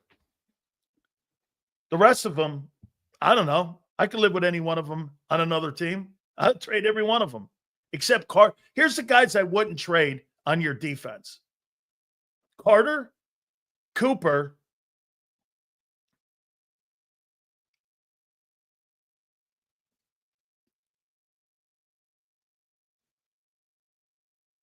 I guess Braun. That'd be it. Rest of them out. Make a deal.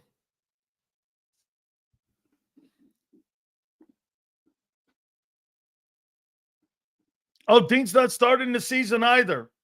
I'm sure you'll be 5th. No, get this. So no Dean, no CJ, no Slay, no Milton, and no Josh. All easily replaceable off the number one defense in the NFL. Got it. Okay. You guys are probably right.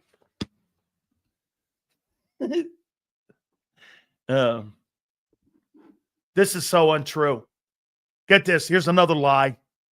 I said Cooper DeJean would have a better season than Quinyon Mitchell, and I actually said that I liked Cooper and he made a bigger impact on the team. This guy's a liar. Never said that. Made up as usual. Fake news. Now I know where Trump got that from. Fake news.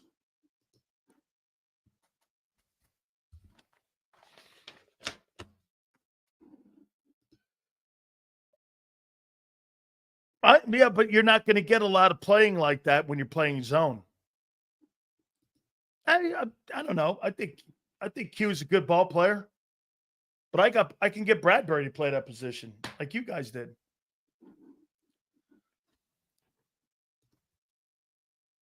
AJ, big drama away from getting traded. Maybe. You watch this. They don't win the Super Bowl. Here's what AJ's going to do.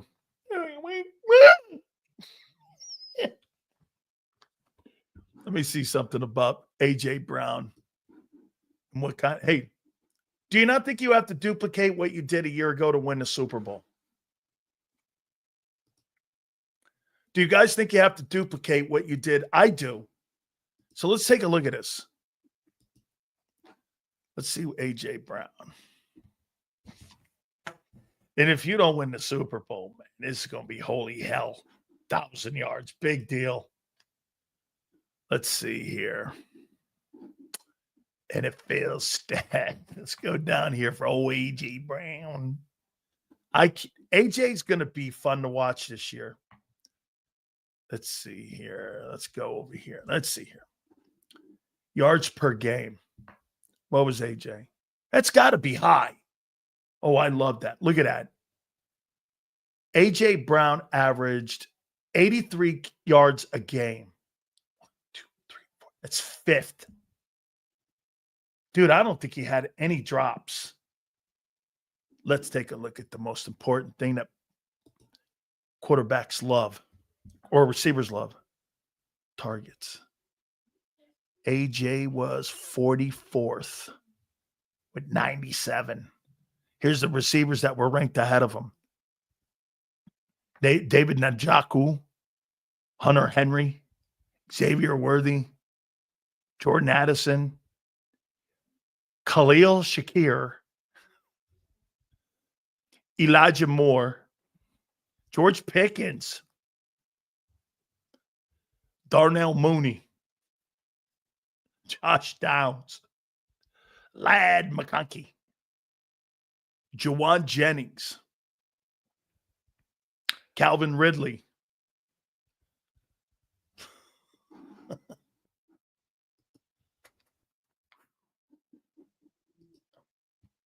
no, you didn't, so you called Cooper a guy from, yep, that's not true.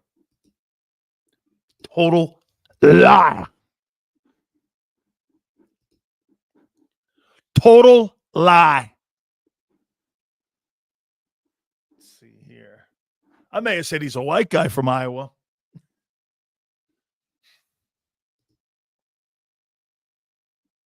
Oh, that's right. There you go, Steven. I'm going to be, my targets. He's a great football player, man. He is a great player. But if you want drama, by the way, I'll agree with Xander on this. That dude could create more shit, but he doesn't. He's maybe the best wide receiver.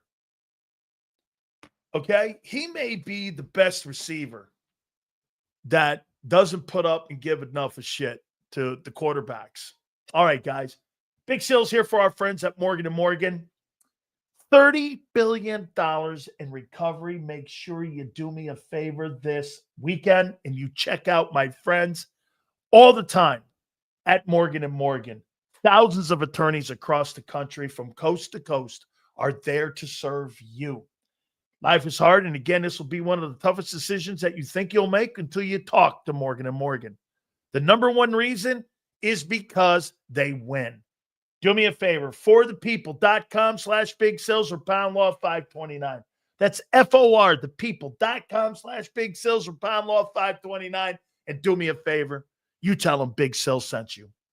This is Eric. When he got injured in a car accident, he called Morgan & Morgan. He not only gets a lawyer, he gets trial lawyers like Sam and Jessica who are in it to win it. He gets his own investigators with briefcases, leather ones. And if you ever have questions, our customer service folks keep things rolling. Injured? We're your army. Morgan & Morgan, America's largest injury law firm. Your financial future is on the line. Are you ready for what's next? At Leone & Company Wealth Management, we help young professionals, business owners, and pre-retirees navigate the complexities of building and protecting wealth. For young professionals, we'll help you grow your wealth, plan for your future, and make the most of your hard-earned dollars. For business owners, we provide strategies to protect your company, manage risks, and create a lasting legacy for both your business and personal wealth. For pre-retirees, we'll design a plan to secure your retirement, ensuring you can live comfortably and confidently in your next chapter. Whether you're just starting out, managing a thriving business, or preparing for retirement, we're here to help you take control of your financial future. The first consultation is on us. Get the advice you need without the cost. Let's make your financial vision a reality. Take the next step. Scan the QR code to schedule your free consultation today. And of course, go Birds.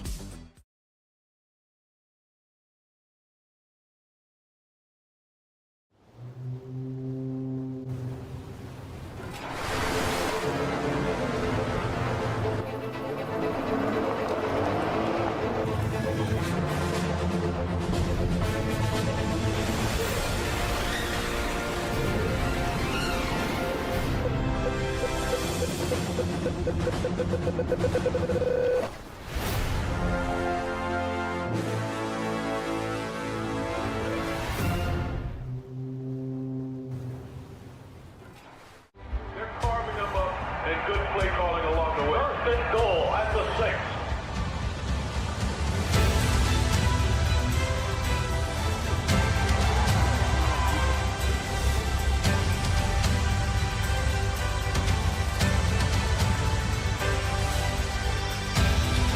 On the field of life, First Trust Bank is there for you Champions on 3. 1, 2, 3. because Philadelphia dreams deserve a Philadelphia bank. In our hometown, we all look out for each other. We step up to keep our communities going strong. And at Independence Blue Cross, we're here to keep you going strong as the #1 health insurer in the region. No IBX is always looking out for you. EAGLES. Eagles.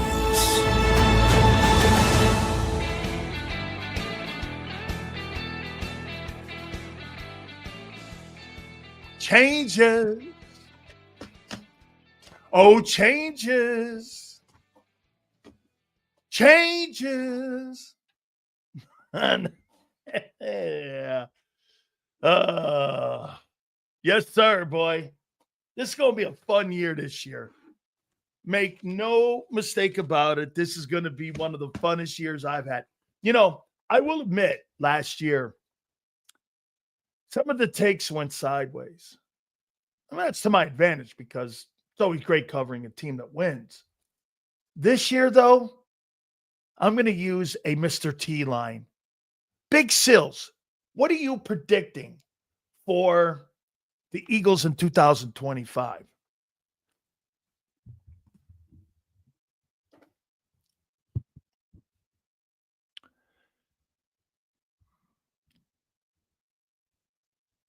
Pain.